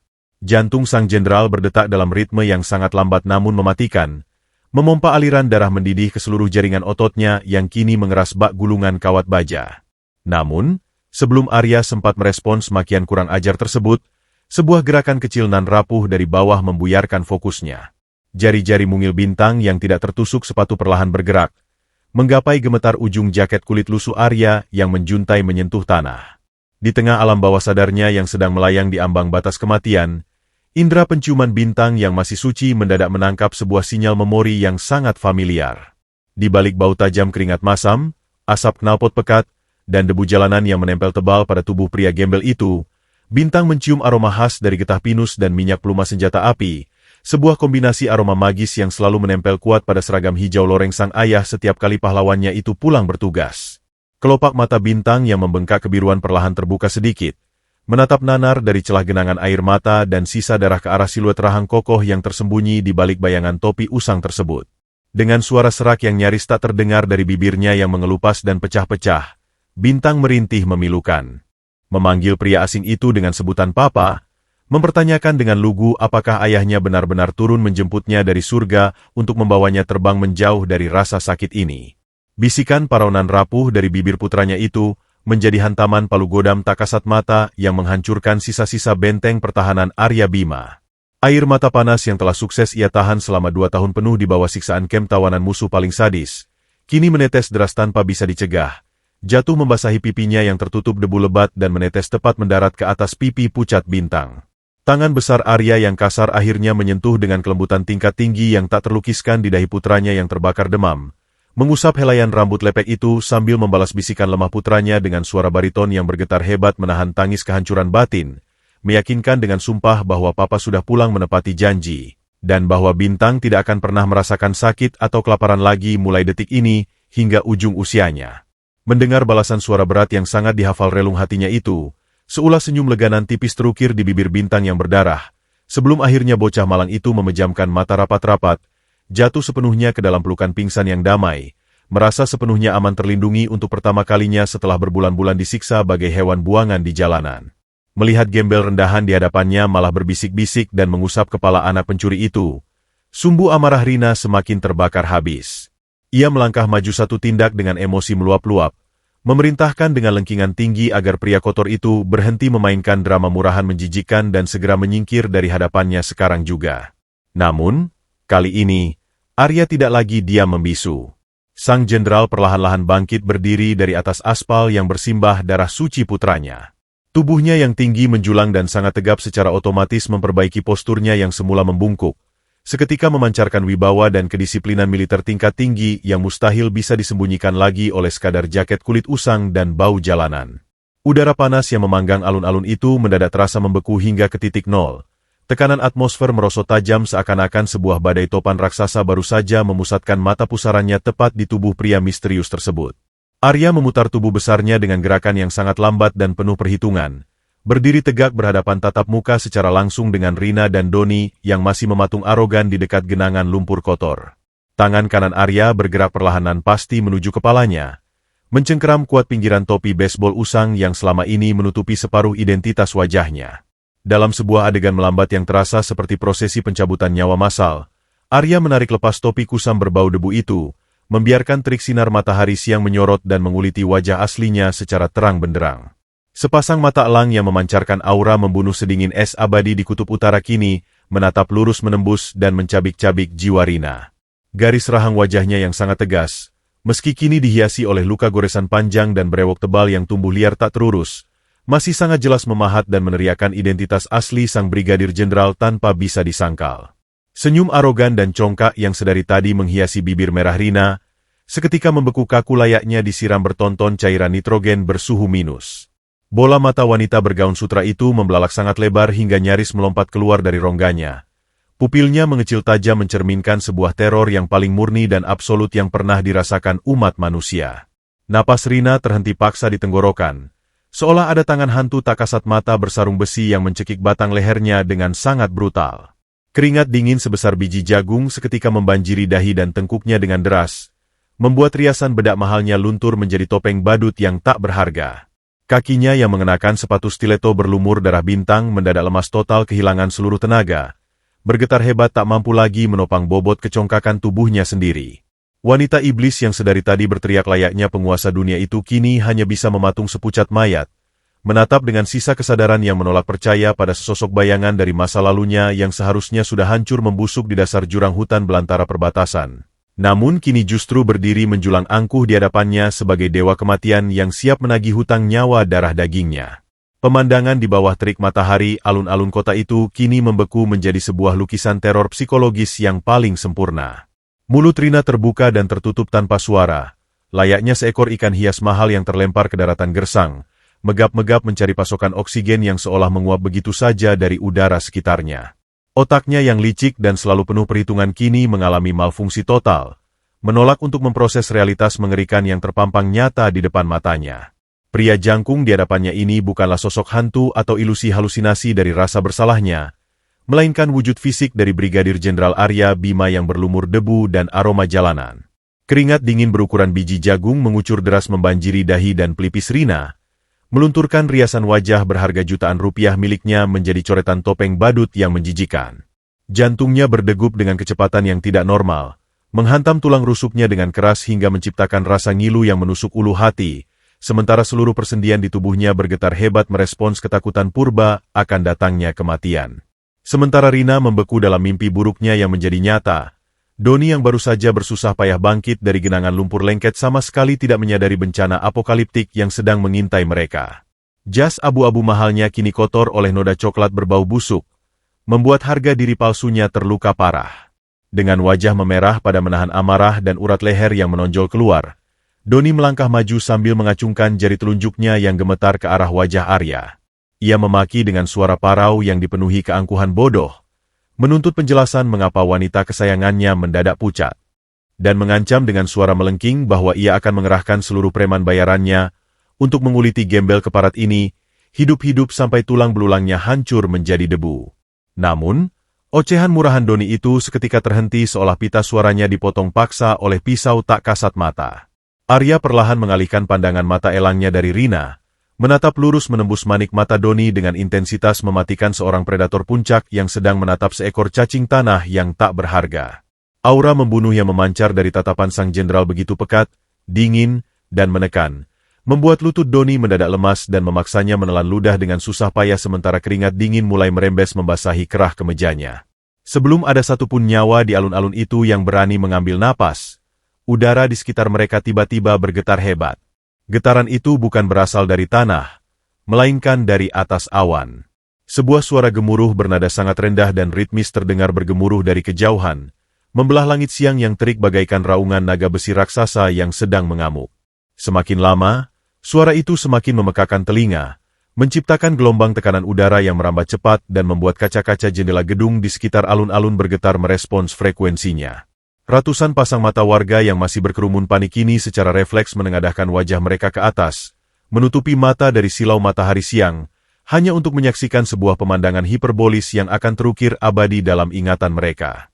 4 unit helikopter serbu militer berwarna hijau met gelap dengan moncong persenjataan berat di sisinya muncul merobek gumpalan awan putih, terbang dengan formasi tempur V yang sangat rapat dan presisi, melayang rendah tepat di atas alun-alun kota dengan baling-baling raksasa yang memutar udara menjadi badai angin badai buatan. Hembusan angin kencang berkecepatan tinggi dari putaran baling-baling helikopter itu, menyapu permukaan aspal alun-alun dengan beringas. Debu jalanan, sampah plastik kotor, hingga payung-payung tenda milik pedagang asongan beterbangan kacau balau, memaksa kerumunan massa yang tadi beringas kini mundur kocar-kacir, menutupi wajah mereka dari badai pasir dadakan dengan panik. Rina berusaha keras mempertahankan keseimbangannya, Memegangi rambutnya yang kini kusut masai menutupi wajah cantiknya, sementara gaun sutra mewahnya berkibar tak beraturan tertiup angin kencang yang menderu layaknya bendera rongsokan. Tepat pada detik yang bersamaan, suara deri tajam dari rem angin yang sangat nyaring bersahut-sahutan dari 4 penjuru jalan utama yang mengelilingi alun-alun. Belasan truk transportasi taktis militer berukuran masif dengan jaring kamuflase tebal dan ban bergerigi raksasa menerobos masuk, memblokade seluruh akses jalan raya tanpa ampun. Kendaraan-kendaraan lapis baja itu mengerem serentak secara akurat, membentuk formasi barikade baja yang tak tertembus, mengurung pusat alun-alun dalam sebuah perimeter isolasi militer yang absolut. Pintu belakang dari deretan truk-truk taktis itu terbuka membanting ke bawah secara serentak. Ratusan prajurit pasukan khusus berbaret merah menyala, mengenakan seragam tempur loreng lengkap dengan rompi anti peluru berlapis keramik, kacamata taktis hitam legam, dan senapan serbu laras panjang yang tergenggam erat siap tembak di depan dada, melompat turun dengan kegesitan luar biasa. Derap langkah sepatu lars tebal mereka menghantam paving blok aspal secara bersamaan, menciptakan suara dentuman sinkron bak gempa bumi berskala kecil yang seketika meruntuhkan sisa-sisa keberanian massa yang menonton. Dalam hitungan kurang dari 10 detik, ratusan prajurit mematikan itu menyibak kerumunan warga yang memucat, membuat formasi melingkar yang rapat bagai pagar betis berpelindung baja, mengamankan area tempat sang jenderal, putranya yang bersimbah darah, dan 2 tersangka utama berdiri. Ujung laras senjata api mematikan mereka mengarah waspada ke segala penjuru, memastikan tidak ada satupun lalat yang berani terbang melintasi batas suci tersebut tanpa izin. Puncak dari simfoni teror yang mencekik tenggorokan itu meledak ketika seorang perwira menengah berpangkat kolonel, dengan deretan pita tanda jasa penuh di dadanya, melangkah cepat dan tegap dari arah barisan depan menuju ke pusat pusaran lingkaran. Wajahnya mengeras bagai pahatan batu granit. Matanya memancarkan kesetiaan mutlak tak tergoyahkan. Ia melangkah mantap dan berhenti secara presisi tepat 2 meter di hadapan Arya yang masih mengenakan jaket kulit lusuh penuh debu dan berbau jalanan. Kolonel itu merapatkan kedua tumit sepatu larsnya hingga berbunyi benturan keras yang bergema, menegakkan punggungnya sesempurna tiang baja pencakar langit, dan mengangkat tangan kanannya dalam sikap hormat militer yang paling sempurna, membelah udara dengan ketegasan yang menggetarkan jiwa siapapun yang melihatnya. Dengan suara bariton lantang yang menggelegar mengalahkan deru baling-baling helikopter di atas kepala mereka, perwira itu berteriak dengan tenaga penuh dari dasar paru-parunya, melaporkan bahwa seluruh pasukan telah bersiaga penuh mengamankan area dan menunggu perintah selanjutnya, menutup laporannya dengan panggilan kehormatan tertinggi yang memecah langit mendung. "Siap, Jenderal!"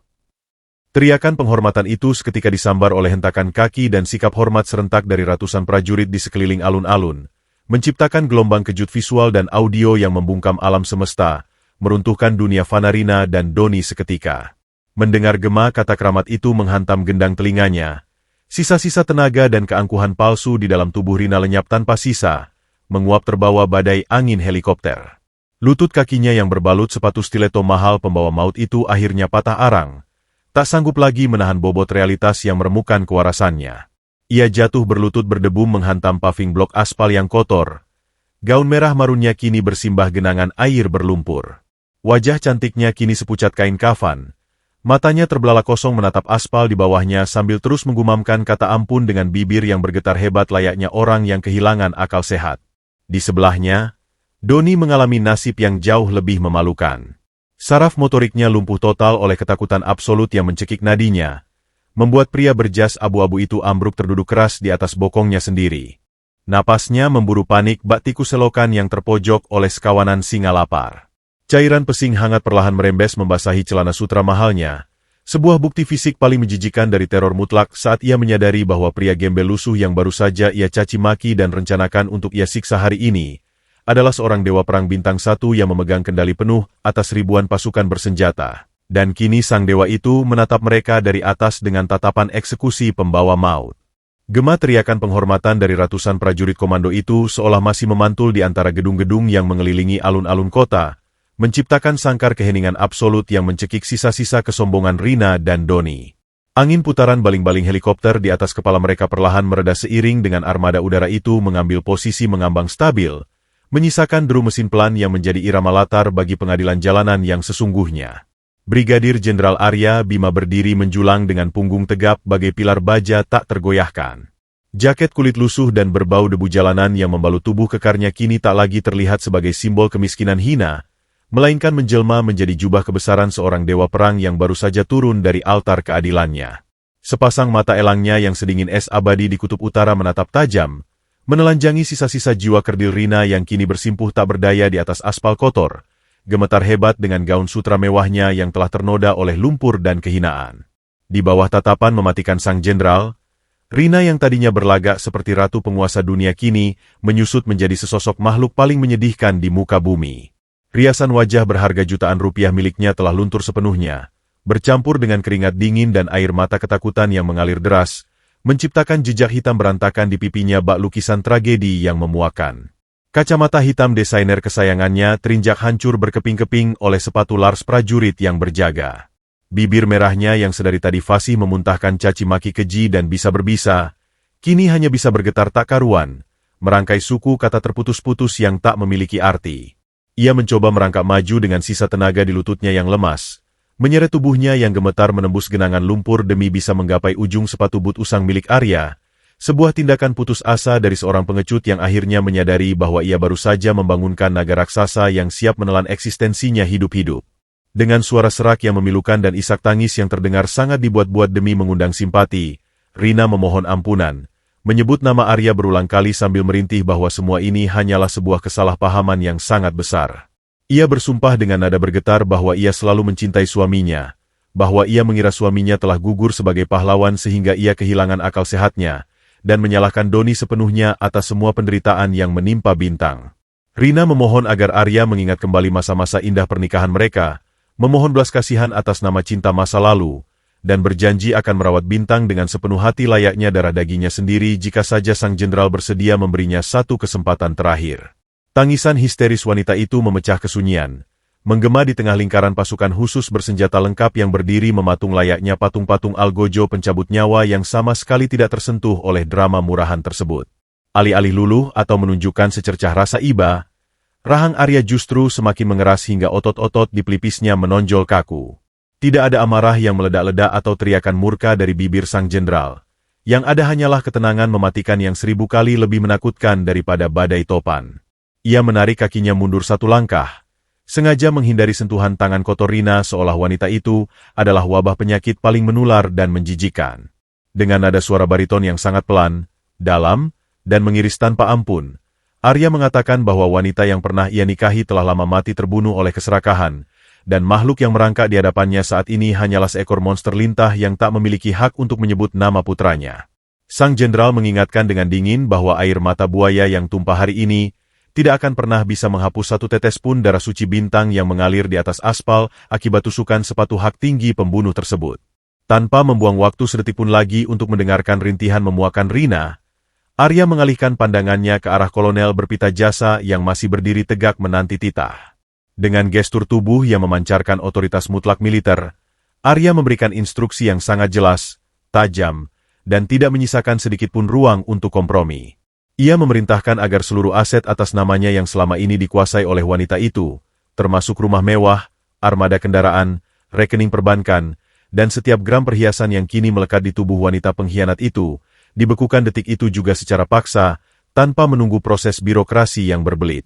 Sang jenderal juga memerintahkan agar Rina dan pria simpanannya yang kini masih terduduk gemetar dengan celana basah kuyup karena kencing di celana, segera diseret ke sel tahanan isolasi militer dengan pengawasan tingkat tinggi atas tuduhan penggelapan aset negara, penipuan dokumen identitas, dan percobaan pembunuhan terencana terhadap keluarga inti seorang perwira tinggi aktif, memastikan bahwa mereka tidak akan pernah lagi melihat cahaya matahari kebebasan.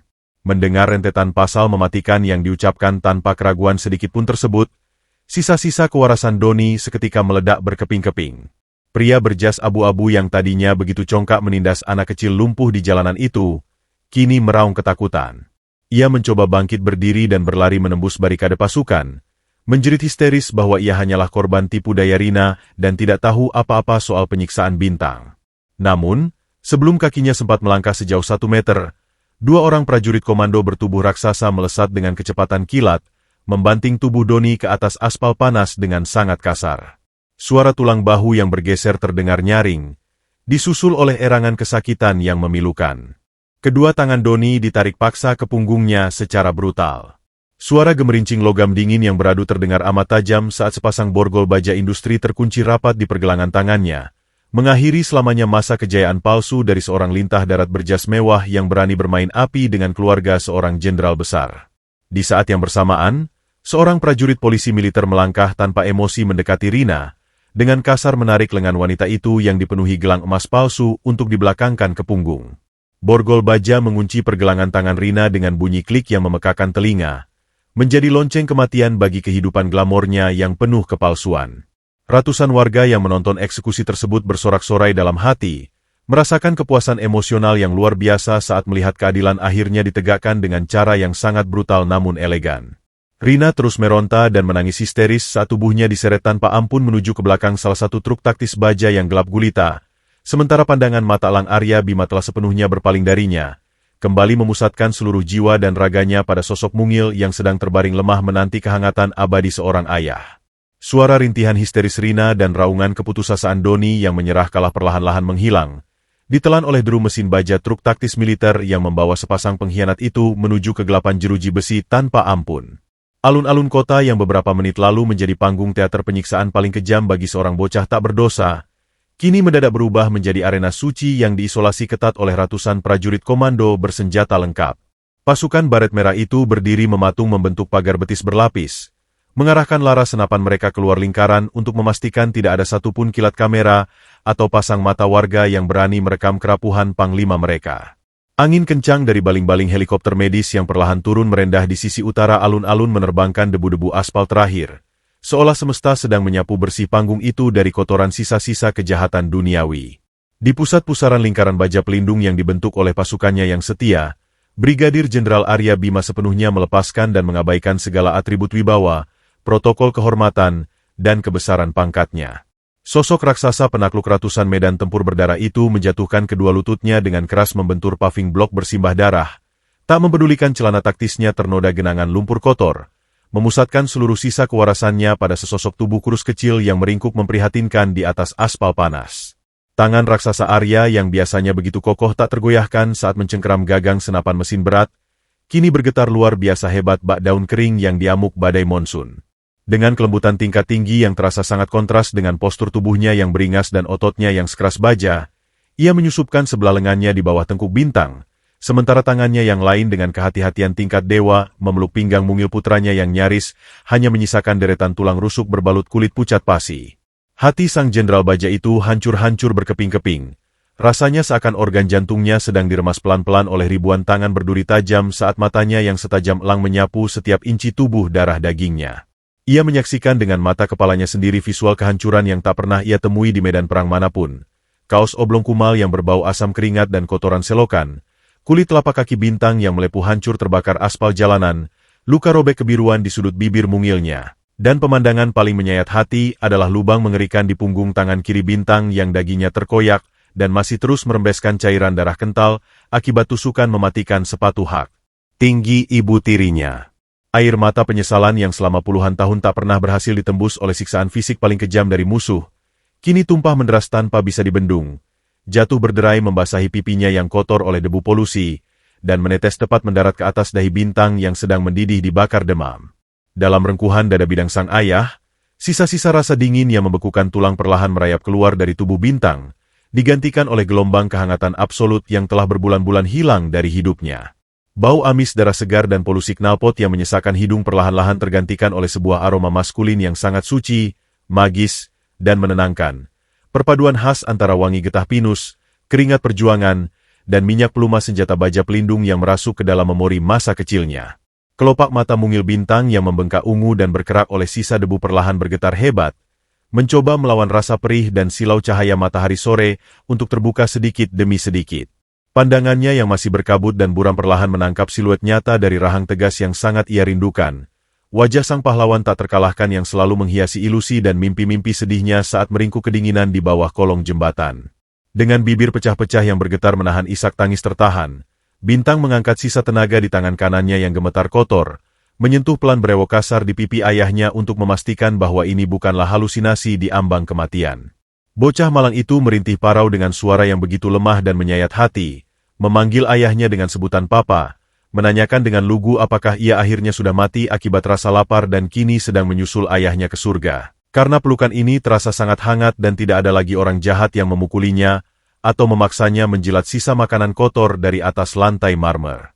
Mendengar kepolosan luar biasa yang dikoyak habis-habisan oleh kekejaman duniawi itu, pertahanan emosional Arya benar-benar runtuh sejadi-jadinya.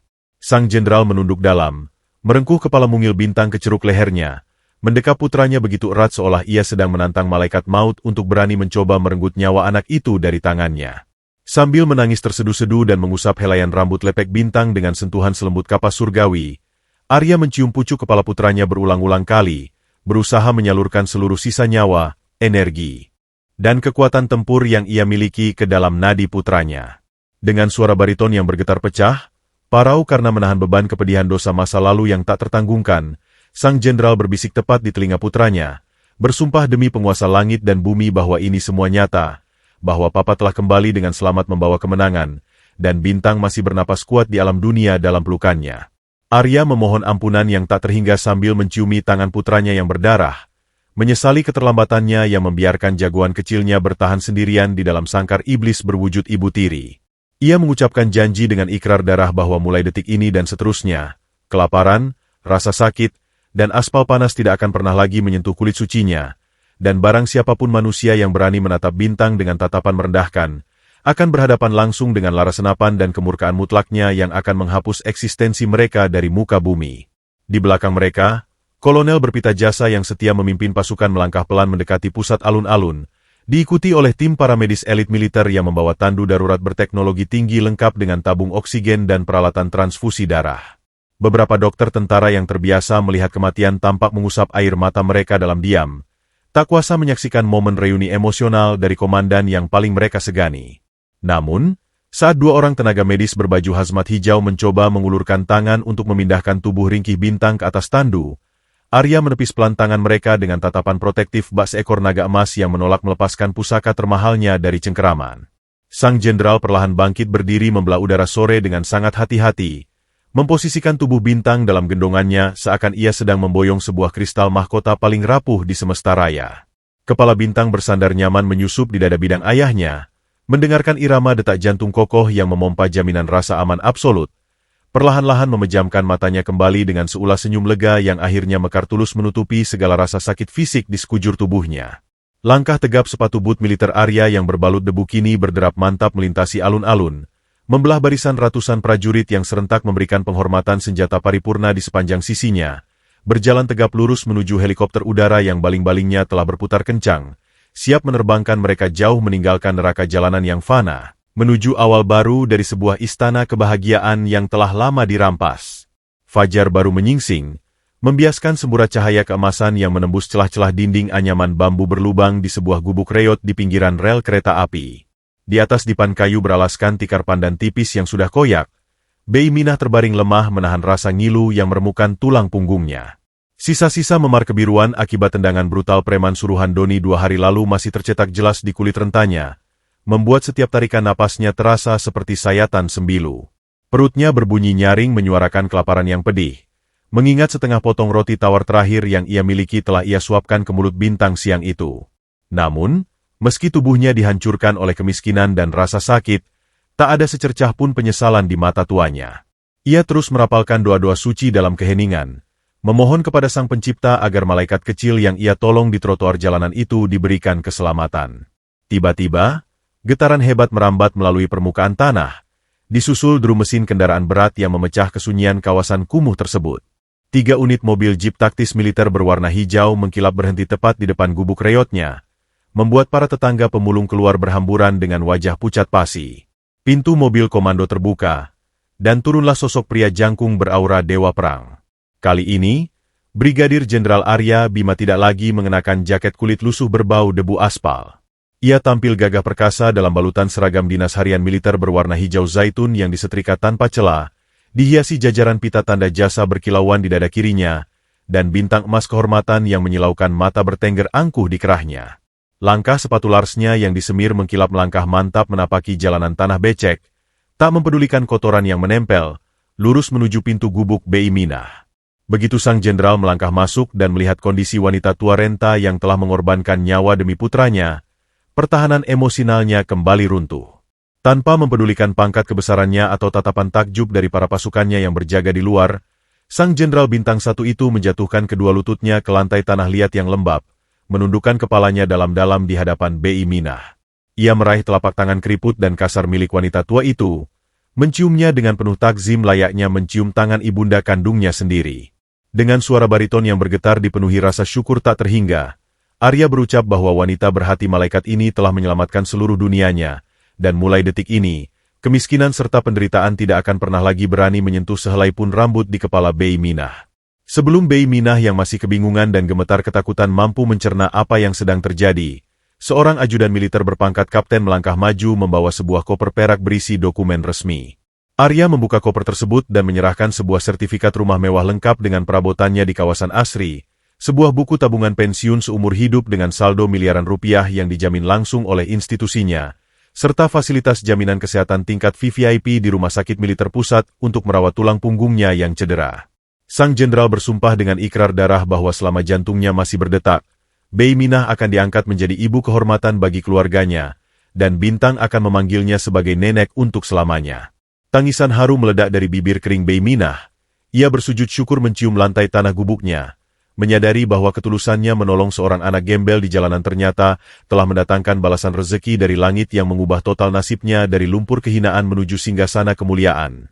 Membuktikan bahwa sekecil apapun benih kebaikan yang ditanam dengan tulus, kelak akan memanen badai keberkahan yang tak terbayangkan akal manusia. Kontras dengan surga yang baru saja diturunkan ke pangkuan Bei Minah, sebuah neraka dunia yang sesungguhnya sedang menyiksa dua pengkhianat serakah di balik tembok tebal penjara isolasi militer bawah tanah yang dingin, lembab, dan minim cahaya. Rina, wanita yang dulunya begitu congkak berjalan membusungkan dada dengan balutan gaun sutra dan perhiasan emas berlian, kini meringkuk menyedihkan di sudut sel yang berbau pesing dan kotoran. Tubuhnya dibalut seragam tahanan berwarna oranye kusam yang kainnya kasar menggores kulit. Wajahnya yang dulu dipoles riasan jutaan rupiah kini tampak menua 10 tahun, kusam, pucat, dan dipenuhi noda debu sel. Jemarinya yang biasa dilukis ket kuku merah darah kini melepuh, terkelupas, dan membiru akibat hukuman kerja paksa menyikat kerak lantai toilet tahanan setiap hari. Tidak ada lagi semerbak wangi parfum mewah yang mengiringi langkahnya. Yang ada hanyalah aroma busuk limbah yang menyesakkan napas. Setiap kali ia mencoba memejamkan mata untuk beristirahat, bayangan wajah mungil Bintang yang menangis kelaparan menyantap sisa makanan dari lantai memburunya tanpa ampun, menghukum kewarasannya hingga ia terus berteriak histeris di tengah malam, memohon ampunan pada dinding beton dingin yang tak pernah menjawab rintihannya. Di sel yang berseberangan, Doni mengalami nasib yang jauh lebih tragis dan menghinakan. Pria berjas mahal yang dulu gemar menghisap cerutu impor dan merasa memiliki kekuasaan setinggi langit itu kini kehilangan seluruh sisa harga dirinya. Tubuhnya babak belur, dihajar habis-habisan oleh hierarki kejam narapidana lainnya yang sangat membenci kejahatan pengecut terhadap anak-anak. Saat jam makan tiba, seorang sipir penjara berwajah dingin hanya melemparkan sebuah piring seng berkarat berisi nasi keras yang sudah menguning dan lauk sayur sisa yang nyaris basi menembus jeruji besi. Dengan perut kerontang yang melilit hebat, Doni terpaksa merangkak layaknya anjing kelaparan, memungut sisa makanan yang berserakan di atas lantai sel yang kotor oleh debu dan air liur narapidana lain. Ia mengunyah makanan hina itu sambil menangis terseduh-seduh, merasakan sendiri kepahitan dan siksaan lambung yang dulu dengan sengaja ia perintahkan untuk dialami oleh putra sang jenderal. Karma telah membalikan roda kehidupan dengan keadilan mutlak yang tak kenal belas kasihan, menjebloskan mereka ke dasar jurang penderitaan tanpa secercah pun harapan. 1 bulan kemudian, di taman belakang sebuah rumah dinas panglima yang luas dan dipenuhi hamparan rumput hijau segar, tawarnya seorang anak kecil bergema riang memecah kehangatan udara sore.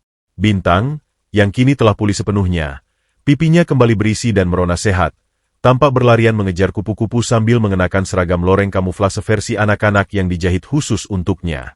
Luka-luka melepuh di kulitnya telah pudar, menyisakan senyum bahagia yang memancarkan cahaya kehidupan sejati. Di teras marmer yang bersih, Brigadir Jenderal Arya Bima duduk menikmati secangkir teh hangat berdampingan dengan Bei Minah yang kini mengenakan pakaian sutra bersih dan elegan, tersenyum damai mengawasi cucu angkatnya bermain.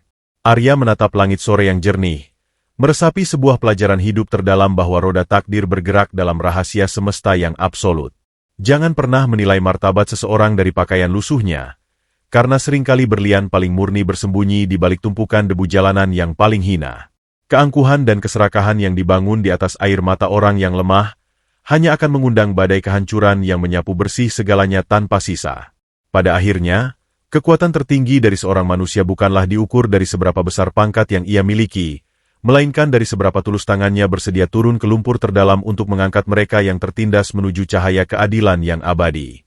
Itulah akibatnya kalau meremehkan dan menginjak-injak orang dari penampilan luarnya saja. Harta rampasan Rina dan Doni hangus tanpa sisa, diganti dengan borgol baja yang mengunci kebebasan mereka selamanya. Jangan lupa tekan tombol like jika kalian setuju dengan hukuman mereka, dan subscribe agar tidak ketinggalan video karma instan lainnya.